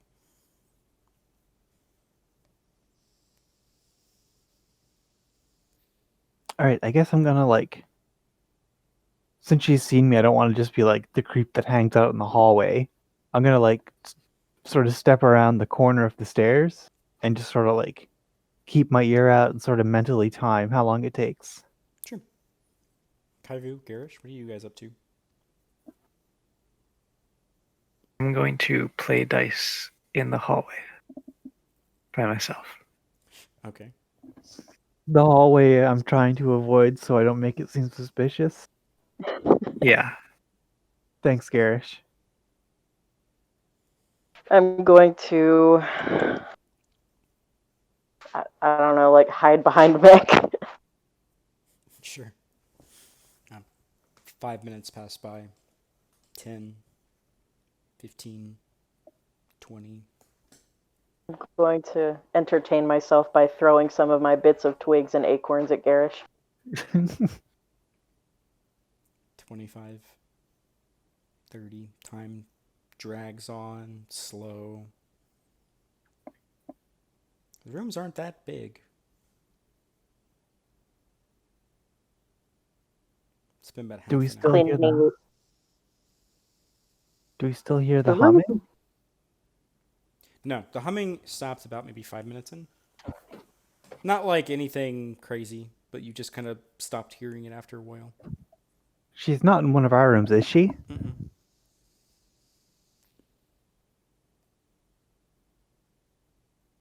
Mm-mm. You hear noise from the bottom of the stairs as another patron. Looks like a traveler. He's got a deep soot-colored cloak. Steps up, kind of eyes the three of you, just kind of loitering.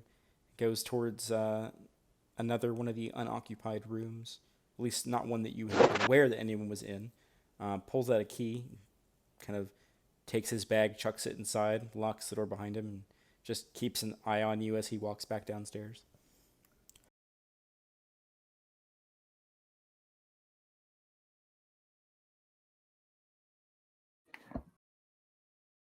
I I guess vent. Sorry. I guess I want to just like walk past that door that she went in and sort of like put my ear to it and listen for basically if she's still in there. Make a Like- perception check.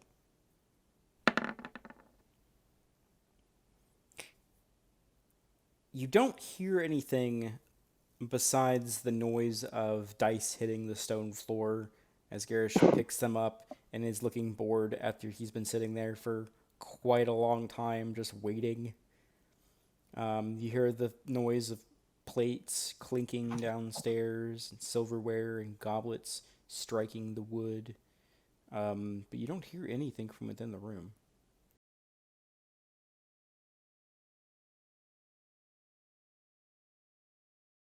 I'm gonna take my mystery key out and try and unlock that door. Go ahead and roll a d20.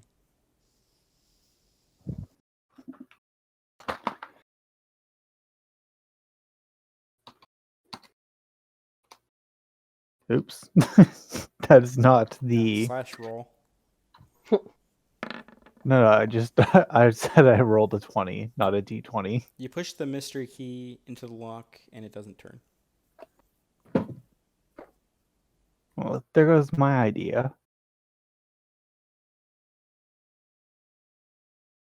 I I'm just- walk up and knock on the door.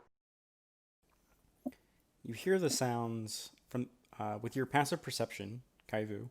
You hear the sounds of someone getting off the mattress. Like you can hear the mattress depress, and then a bit of hurried movement as you hear the key back in the lock from the opposite side, and the serving girl from downstairs kind of pops her head out and says, "Sorry, can I help you? Is there something you Hi, need for your rooms? sorry. Did you get another room? Should Yes. I leave?" No. I noticed that you went in there earlier before we went down and had lunch, and I wanted to ask if you could maybe leave me an extra pillow tonight in my room. I would really appreciate it. Oh, yeah, no problem. I can go grab some Okay. more from downstairs and I'll bring them up. You're in, and she points to your room across that room, right? Yes, ma'am. Thank you so much. No problem. Oh, is this your room? No, I was just cleaning, being very thorough. Okay, well, we'll leave you to it. It sounds like you have quite a bit of work ahead of you today. Yeah, for sure. I think I'm almost done. She kind of grabs She was the. totally taking a nap. She kind Yeah, of she was reaches over and like sleeping on the grabs the pillow. broom from behind the door, and she steps out and puts her key in the lock and turns and locks the door. I'll go grab that pillow for you, and she kind of rushes downstairs. Was her hair messed up? Make an insight check. By the way, at any point, if you feel like an NPC is not being entirely truthful with you, you can always roll an insight check. Kaivu, it's hard to tell, but Mech, I think with your insight, she was taking a fucking nap. Way too lazy. I mean, we already knew that based on how dirty underneath the beds were. That's kind of gross, though, like taking a nap in somebody else's bed. I mean, it's an inn. She's the one who changes the sheets. So, That like, makes it worse. maybe she changed the sheets and was like, okay, this is the perfect time. Well, then it's gross for the person who's staying there. Yeah. Just pre-warming it. Anyway, I'm gonna gesture Garish to move his dice game down to the end of the hall. And I'm gonna use Garish as sort of cover while I transmute the block. Mm-hmm. About 3 minutes in to your transmutation, as you're kind of drawing the sigils at the beginning, and you can watch it kind of slowly beginning to warp and slowly change into wood. You hear footsteps coming, and Mech, you see the serving girl reappear with a pillow as she's heading upstairs with it. I quickly rush up to her and take the pillow out of her hands and say, also, would you terribly mind giving me a fresh set of sheets? I'm so sorry I forgot to ask earlier. Make a deception check. Oh boy.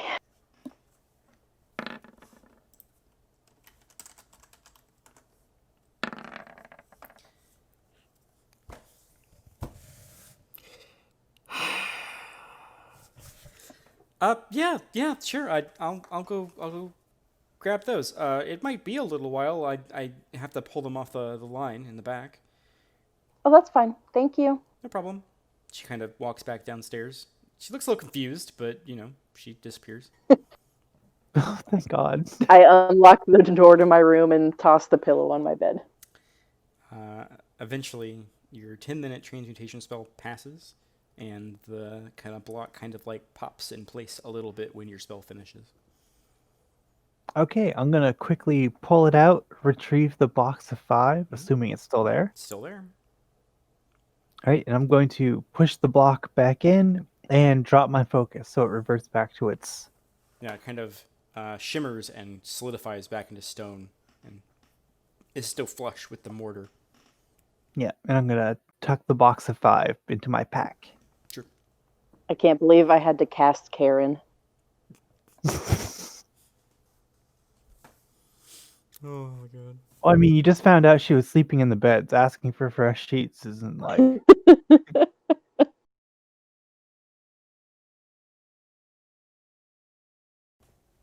Yeah, you have retrieved the box of 5. Okay, do we want to possibly see what we can do with returning a memory? Let's go to the tailor shop. All right, let's go to Spinnerets. Box in your bag, you all head back down to the main street, and across from Barker's is Spinnerets. The cat playing with the lazy ball of twine on the sign. You all enter the shop. It's still sort of dimly lit, as the curtains have been kind of drawn in a little. You can smell the kind of smell of a strong tea in the air. And you notice that there's a kettle on the stove. The elderly tiefling woman, Faith, sees you from behind the counter. Oh, hello. You're back? Are you here to pick something else up? We're actually here to return something we believe is yours. Oh, I'll retrieve the box of 5 from my pack. Just as a quick note, which one was hers again in order of 1 through 5? She was the third or fourth? She wasn't the third. That was Silver Rose. Okay, so she's number 4, because number 5 is the, Stabbed person. yeah, assuming Thomas the Woodsman. So yeah, and I'll open it up and say, these are memories that were stolen from people, and we believe one of them is yours. she eyes you cautiously, and when you open up the box, she kind of moves back a little, hesitantly. Make a persuasion check.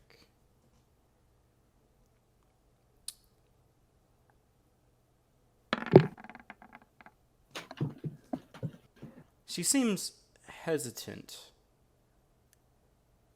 Guys, back Garrett's me just up gonna here. stick his finger into the fourth one. No. Again, you have the same kind of rush in the moment as the blue band wraps around your hand. And you see the same image as before. I believe it was Kaivu who viewed this previously. But it is Faith talking to two about the ruins, and it kind of snaps back into place. Garish, you can make a persuasion check with advantage since you have kind of disarmed the notion that this might be a dangerous thing.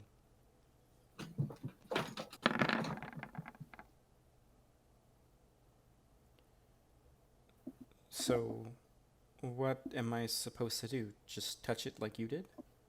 Mm-hmm. Very hesitantly, she moves her hand toward the box. Her red skin kind of in stark contrast to the soft blue glow of the band. And as she touches it, instead of the normal wrapping around your wrist like the previous bands had done for you all, you notice the band kind of wraps around once and then spreads into kind of this spider tendrils that spread up her arm. 6 different tendrils spread forth from the band, and her eyes kind of glaze over for a moment, much longer than the moments that you all had experienced.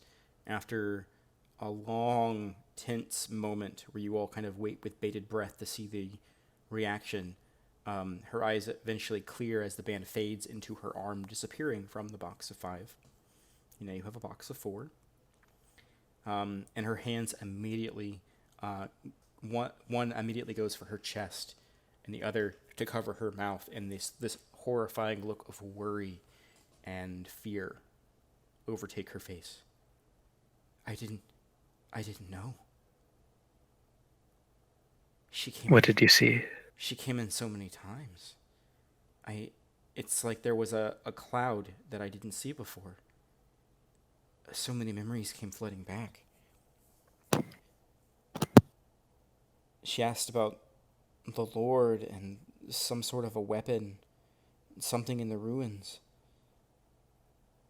She asked about Thomas. I told her about Thomas when he went missing. We may have found Thomas. Unfortunately, she was rather malicious in her deeds, and we believe she may have murdered him. I'm gonna show the broken bow. She takes a step back and pulls a chair out from a nearby table that she has. She kind of sits down, and she's not looking at any of you. She's kind of staring at the ground, and there's this strong sense of regret in her face.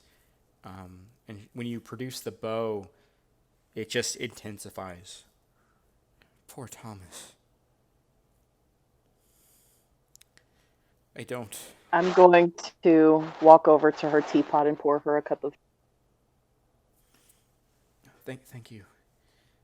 I'm sorry. This is just so much. How did you all find these? We had to investigate the ruins to sort of find out if this was, what was shown to us in this box is what was true. Thomas's last memories are in here as well. I shudder to think of what those might even be. A poor boy. Is there a next of kin we should notify?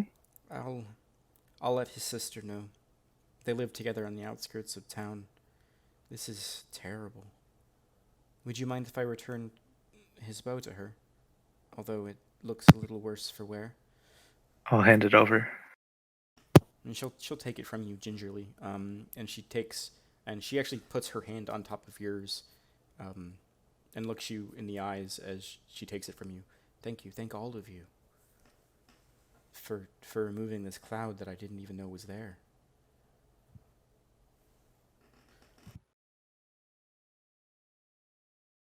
Oh, we have more memories to return, and hopefully this will help right some of the wrongs in this town and return the Lord to his former self. You think his memories are one of these that have been taken? We are almost certain, along with 2 of his guards. It might be trouble to convince Lord Silverrose to take the leap of faith that you all convinced me to do to get my memories back. I think if anyone could do it, it would be the 3 of you. You seem to have done an awful lot for this town. Word travels pretty fast.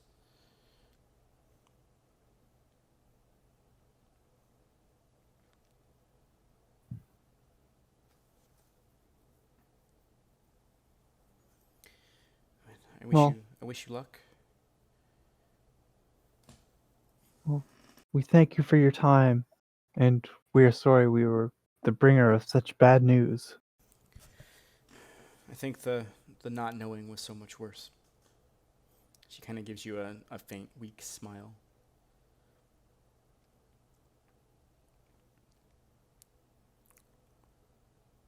Oh, I'll gingerly sort of step back and, walk out. You can see her hand shaking slightly as she picks up the cup of tea that Kaivu brought to her as you all are leaving. You all step back out into the midday sun, bleats down from the sky.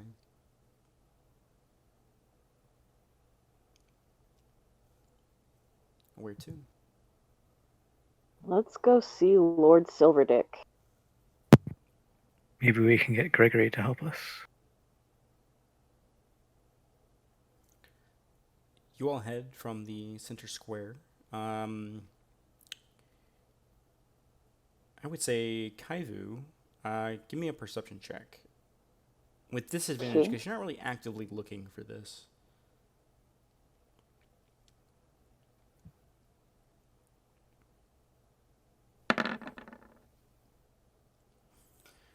With a 15, as you all are heading towards Lord Silverrose's estate, the shining of the mid-sun off of chainmail armor catches your attention. And you notice Gregory being escorted by 4 guardsmen. He looks rather nonplussed by the fact that he has an entourage following him around, but he steps into... One second. It looks like he steps into the blacksmith that has a sign hanging above an anvil in the words brass tacks written on the sign. I kind of tug on Garish's sleeve and tap Mech's shoulder and point with my chin and be like, hey, there he goes. Wonder what he's doing in there. The 4 guardsmen stand outside. They don't look familiar. They look vaguely familiar to you, but no one you can place in particular. Okay, so they're not either of the people we have memories for.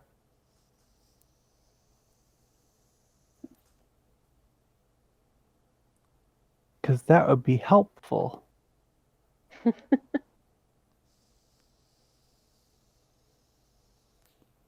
do we want to sort of like spy in and see what's going on in the blacksmith?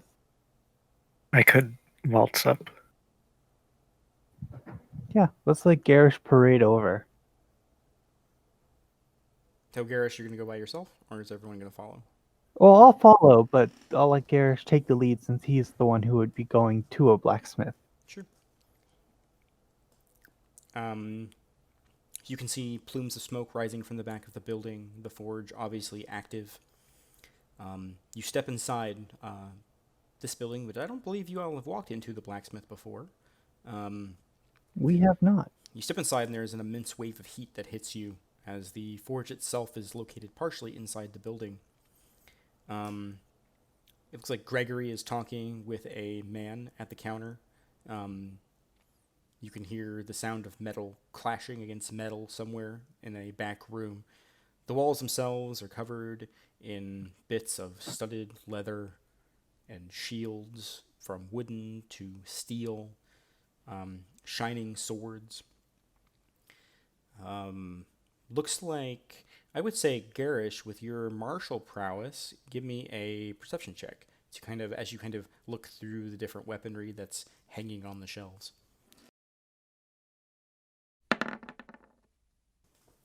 With a natural 20, with your perception check, I would say that you notice almost immediately that most of these weapons have dwarven runes carved into them, and they appear to be very dwarven in make themselves. A lot of them, just kind of the designs and the different metalworking catches your attention, as this is not something that's usually made by humans or elves. Very blunt and weapons that are made for war, and pickaxes that are expertly crafted, and the metal that it was crafted and forged here is definitely very high quality.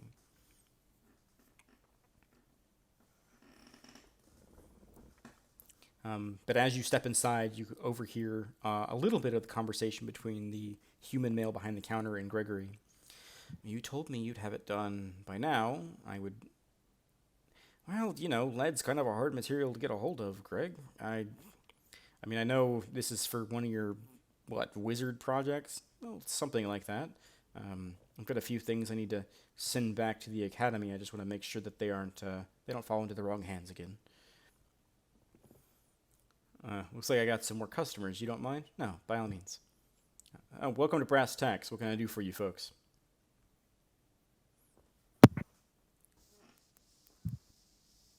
What are you selling here? What manner of weapons? Arms, armor, anything you can think of under the sun. My wife makes most of the stuff here. I'm not much of a... Do you? Sorry? Sorry, just out of character. Do you want to have him look at that moon rapier that we found in the mine? Not sure. Or the... Wardbreaker does have dwarven runes, I think. Yeah, it also has... it's sort of similar in design to some of the hammers in here. It's obviously a much older weapon. It seems like a relic as opposed to one of these things that are more function over form, which is like a lot of dwarven weaponry tends to be. We got everything under the sun. Arms, armor, weapons, tools, crowbars, spears, depends on whatever you're looking for, we've got here. Your wife forges and runes these? Yeah, she's kind of the mastermind behind the whole business. I'm just the face end. Of course, I know my way around some of these things. Usually don't sell much in the terms of arms and armor, except to the local militia and the guardsmen. Gregory kind of scoffs at the word guardsman. But, every once in a while we get some adventurers coming through. They seem to like some of the swords, mostly. Short swords, long swords, daggers. Very, very rarely do I ever sell any hammers or axes. Lots of good tools for the townsfolk, though. If you're looking for something to chop wood or crack stone, depends on what you're trying to do.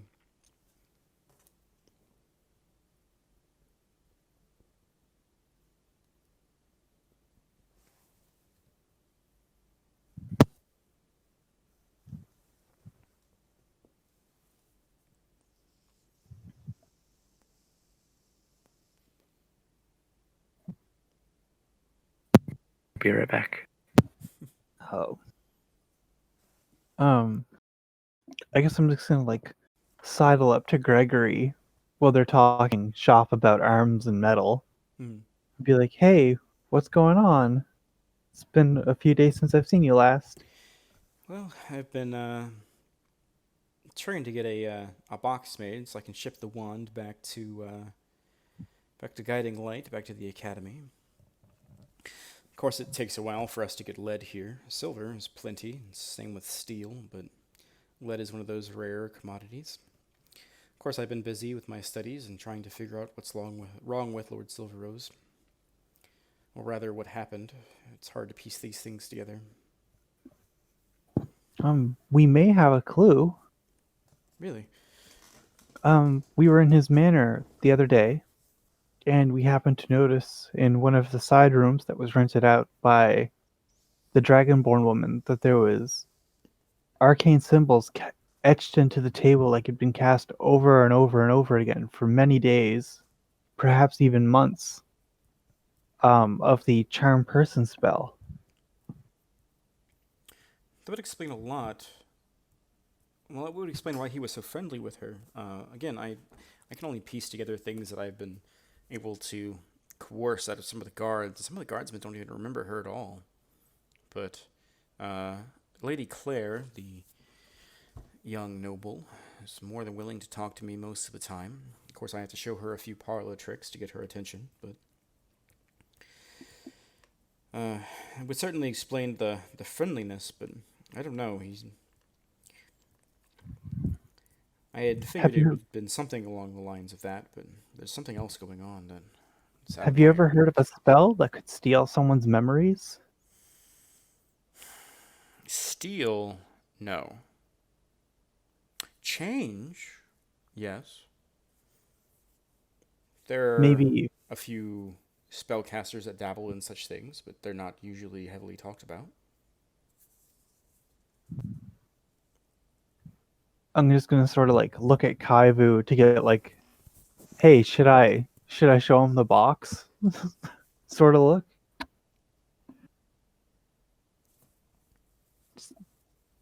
Sort of raise my eyebrows and gesture back at my pack a little bit.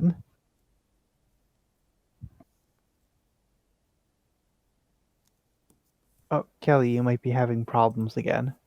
We can't hear you if you're talking. If she didn't fall asleep on us. Oh, there's typing. Yeah, show him. Yeah, show him. Okay, I will just sort of motion to him to covertly turn around so that we're not facing a window or it's like in view of the guards, and I'll slowly open my pack and just sort of open the box in my pack to show him and be like, have you ever seen anything like this? Am I back? You're back. You're back. Yay! I am also back. Welcome back. How dare you assume I... When you open the box and show him the blue wisps that are now 4 that spin around the same spindle, his first initial facial motions are curious, trying to discern and figure out what this is. Give me an insight check.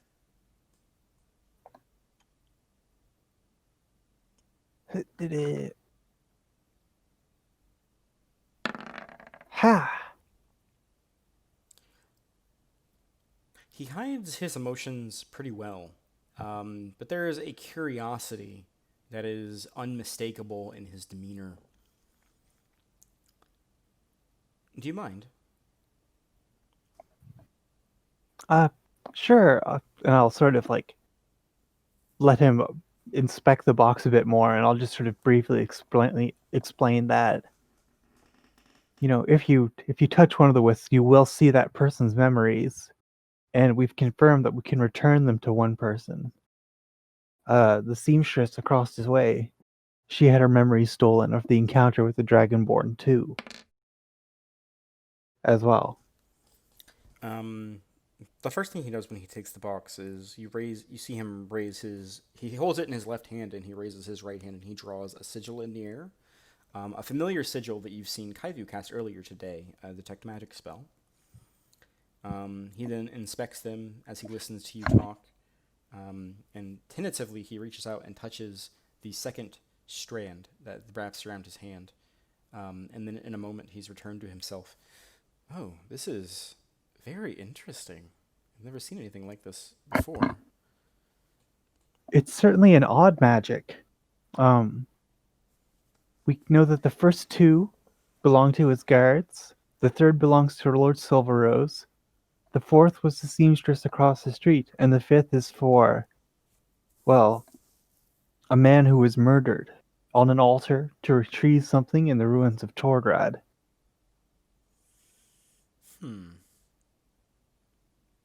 don't know what was retrieved from the ruins. Unfortunately, nothing specific. We assume it was a weapon of great power. That doesn't It bode seemed well. like a very evil ritual took place there. Well, this is certainly troubling, to say the least. Okay. It's currently our hope that if we return the memories to the Lord, that maybe his demeanor will change back to his previous self. But how would we return them? Would there be some sort of a spell we needed, perhaps? Or he sort of get lost in his own thoughts there as he thinks and looks over the box. Well, we were able to return it to the seamstress by simply having her touch the strand of her own memories. We just wanted to show them to her to sort of confirm some suspicions and make sure that they were authentic. Well, But I could it certainly... seemed like she remembered much more than just the single memory that was stored there. It's almost like that was the first page of a book, but the entire book was returned to her. Interesting. I could certainly help you try to return Silver Rose's memories, which they're the third one you said. Yes, the first two belong to two guards. One you just saw. If we could return them to the guards first, that may be, return one to one guard first, and then another in front of Lord Silverrose to prove it's not dangerous to him. Well, I saw Colin in the memory. I'm assuming that is the guardsman who the first memory belongs to. Yeah. He tentatively touches the first one and then kind of zonks out for a second and snaps back. Elric is the second one. Was the man standing next to Colin. Elric is actually in my entourage today. Lord Silverrose is having me being watched 24/7, which is my favorite. I could probably convince Elric, and I certainly could try and help you convince the Lord to touch one. I don't know how much he trusts me, or any of you, for that matter. Although, This is for the greater good of the town. if this would restore the whatever memories he's lost, this might help ease his paranoia of the townsfolk. Again, I don't know how much was taken from him and how much is stored here, so there's no telling what he would remember. Well, at the very least, he may be able to give us some clues as to the Dragonborn. Because it seems like she wiped almost all traces of her visit. And anything pertaining to what she retrieved. Well, I do know that he remembers her, generally. But when pressed, he does not like to talk about it. But knowing that he has memory loss, that makes a lot of sense. It does not explain everything in his apparently new eccentricities, but I don't see why not. Like I said, Elric is outside waiting for me. If you'd want, we can return his memories now. I believe that's our wisest course of action at this current time.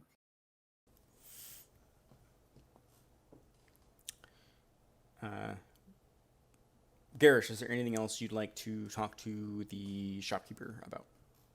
As you guys have just been lightly discussing metallurgy and the different weapons, and you tried a few out, and they're pretty well made. They're a little expensive, as you asked for prices. A little more over shop value, but you feel like if you bought anything here, it would be very high quality. Sort of runes do they have? Not magical, just decorative and Ah, kind of maker's marks.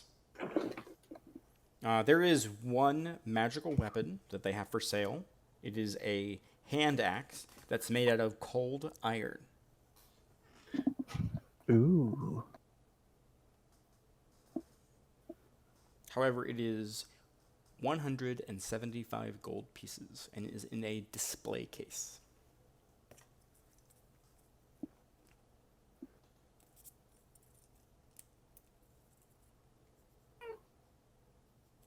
well, I certainly can't afford that.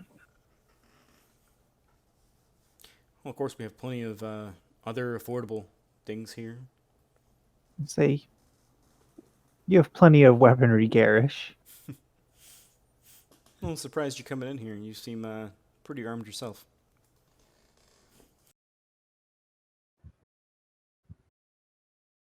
Is there anything you maybe want to offload? Yeah, this would be the place to sell it. Even if you just melts it for scrap. Oh, that's a apt description. Normally, if people want to pawn off any metal objects to us, we usually just turn them to slag. So, and I can't pay you too much for it. So, metal's metal.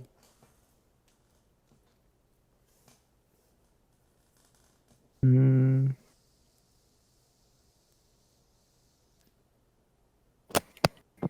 I think I'll keep my arsenal.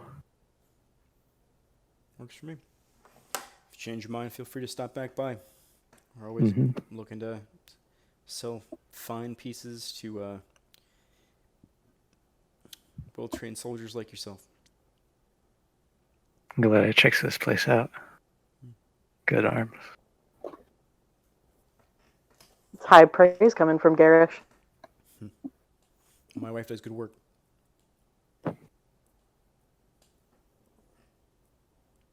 Oh, I guess we'll follow Gregory outside. Or at least I will. Does everyone follow? Just Meckleresh?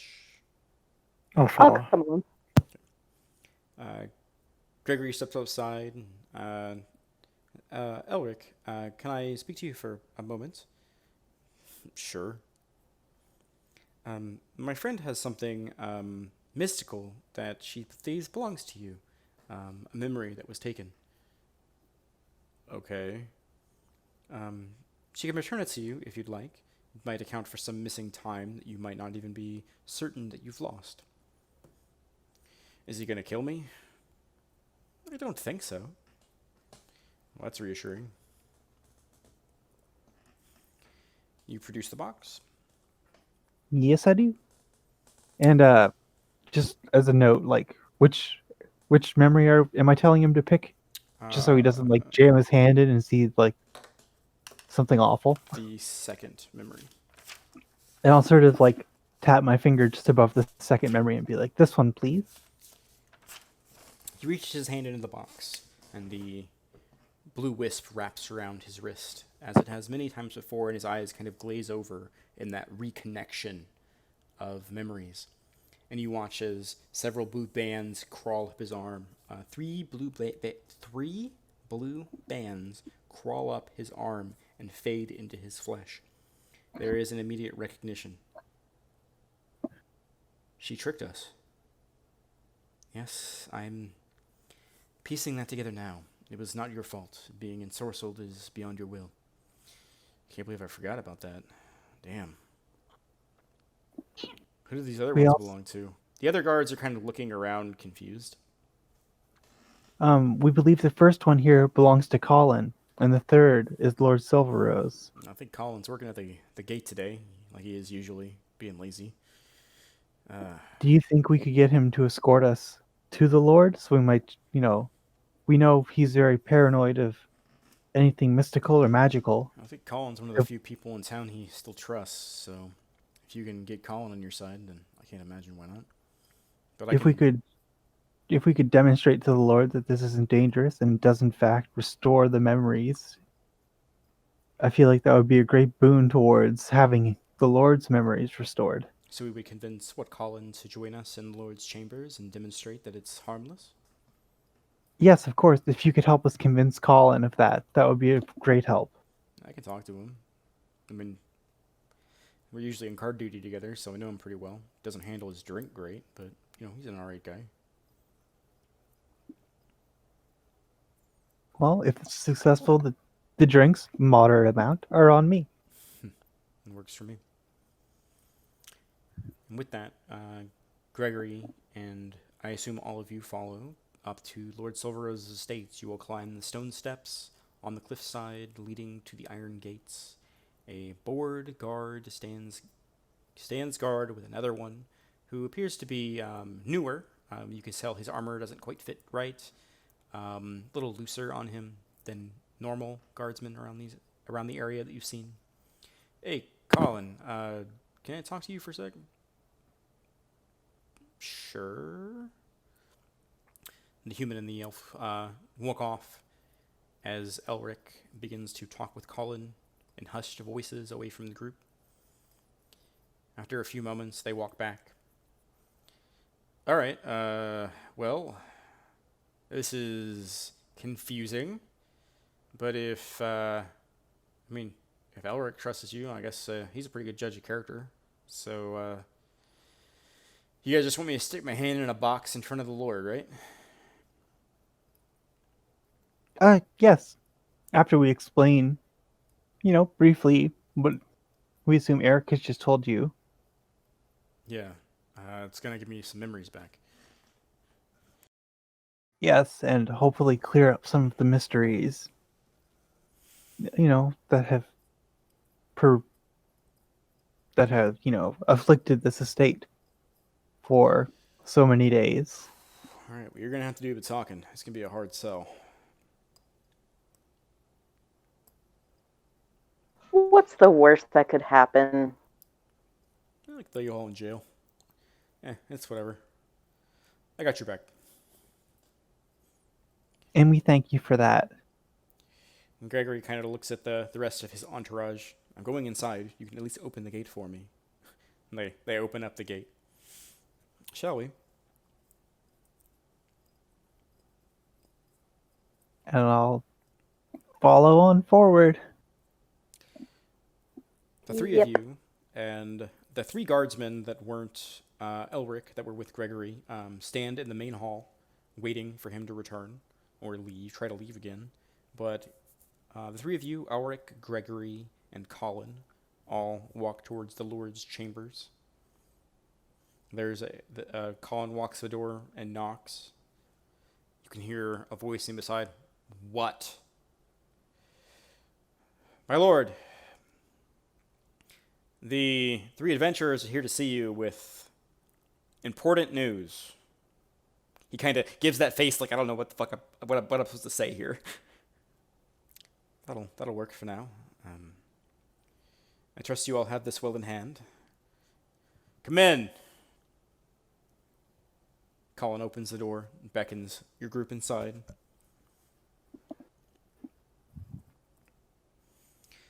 Greetings, my lord. Lord Silverrose sits on his chair, bored, eyes darting between the group of 6 people that walked into his chambers. What's this important news? We believe we may have uncovered some of the cause for your paranoia. A plot, as it were, a proof of your paranoia, that it is not manufactured or in any way untrue, that you are right to feel this way. Okay.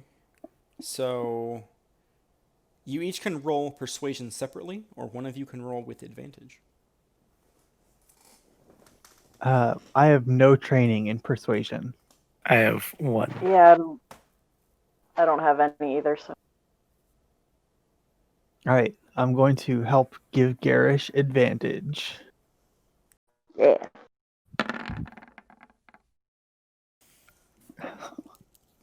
Okay. He leans forward in his chair, interested in what you're saying. Continue.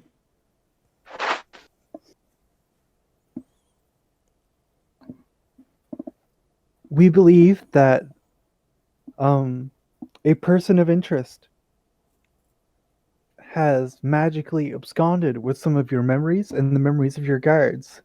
We have found a way to return them, and as such, we have returned the memories to Elric here. And to demonstrate its effectiveness and non-danger of the act, we can return Colin's memories here before you.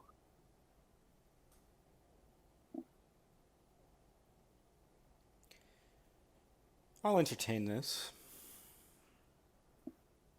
Okay, I'll slowly take out the box and open it, and just sort of show it to the Lord. And there are the three bands, and His, I'll eye, say the first. his Oh, eyes go ahead. narrow when you open the box. There's an innate distrust there. But he doesn't say anything. The first band are memories belonging to Colin. The second band here are memories belonging to yourself from what we've been able to ascertain. And the third band belongs to the woodsman Thomas, who has been murdered by the person in question. The woodsman who went missing 2 weeks ago. Yes, that is correct. We found his body after following a lead. And I'll sort of turn to Colin and be like, please touch the first band. Colin, with very little hesitation, reaches his hand into the box and touches the band. The band engulfs his arm, sending several tendrils up the side, more than the previous two. His eyes glaze over for a moment, and then after a very intense moment, Mechlarish, give me an Arcana check. Okay. After a very intense moment, he returns to himself.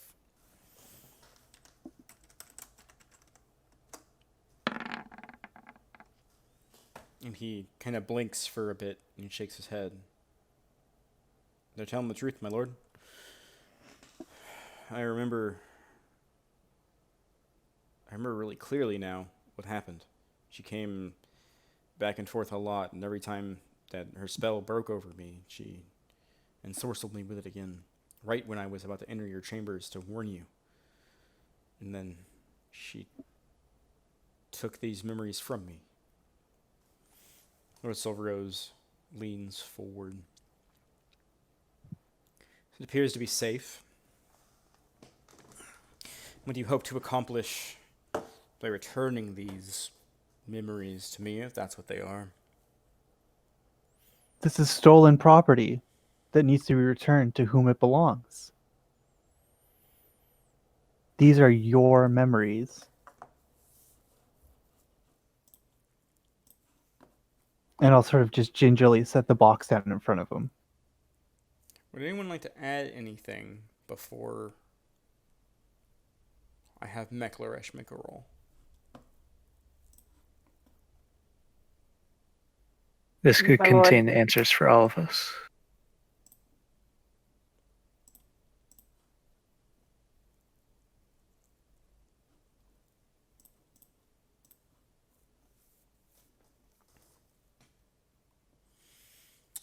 I would say Garish. Make another persuasion check with advantage.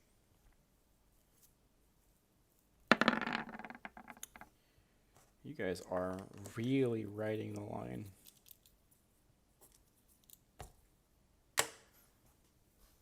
He stands up from his chair and walks over towards the box. You place gingerly in the center of the room.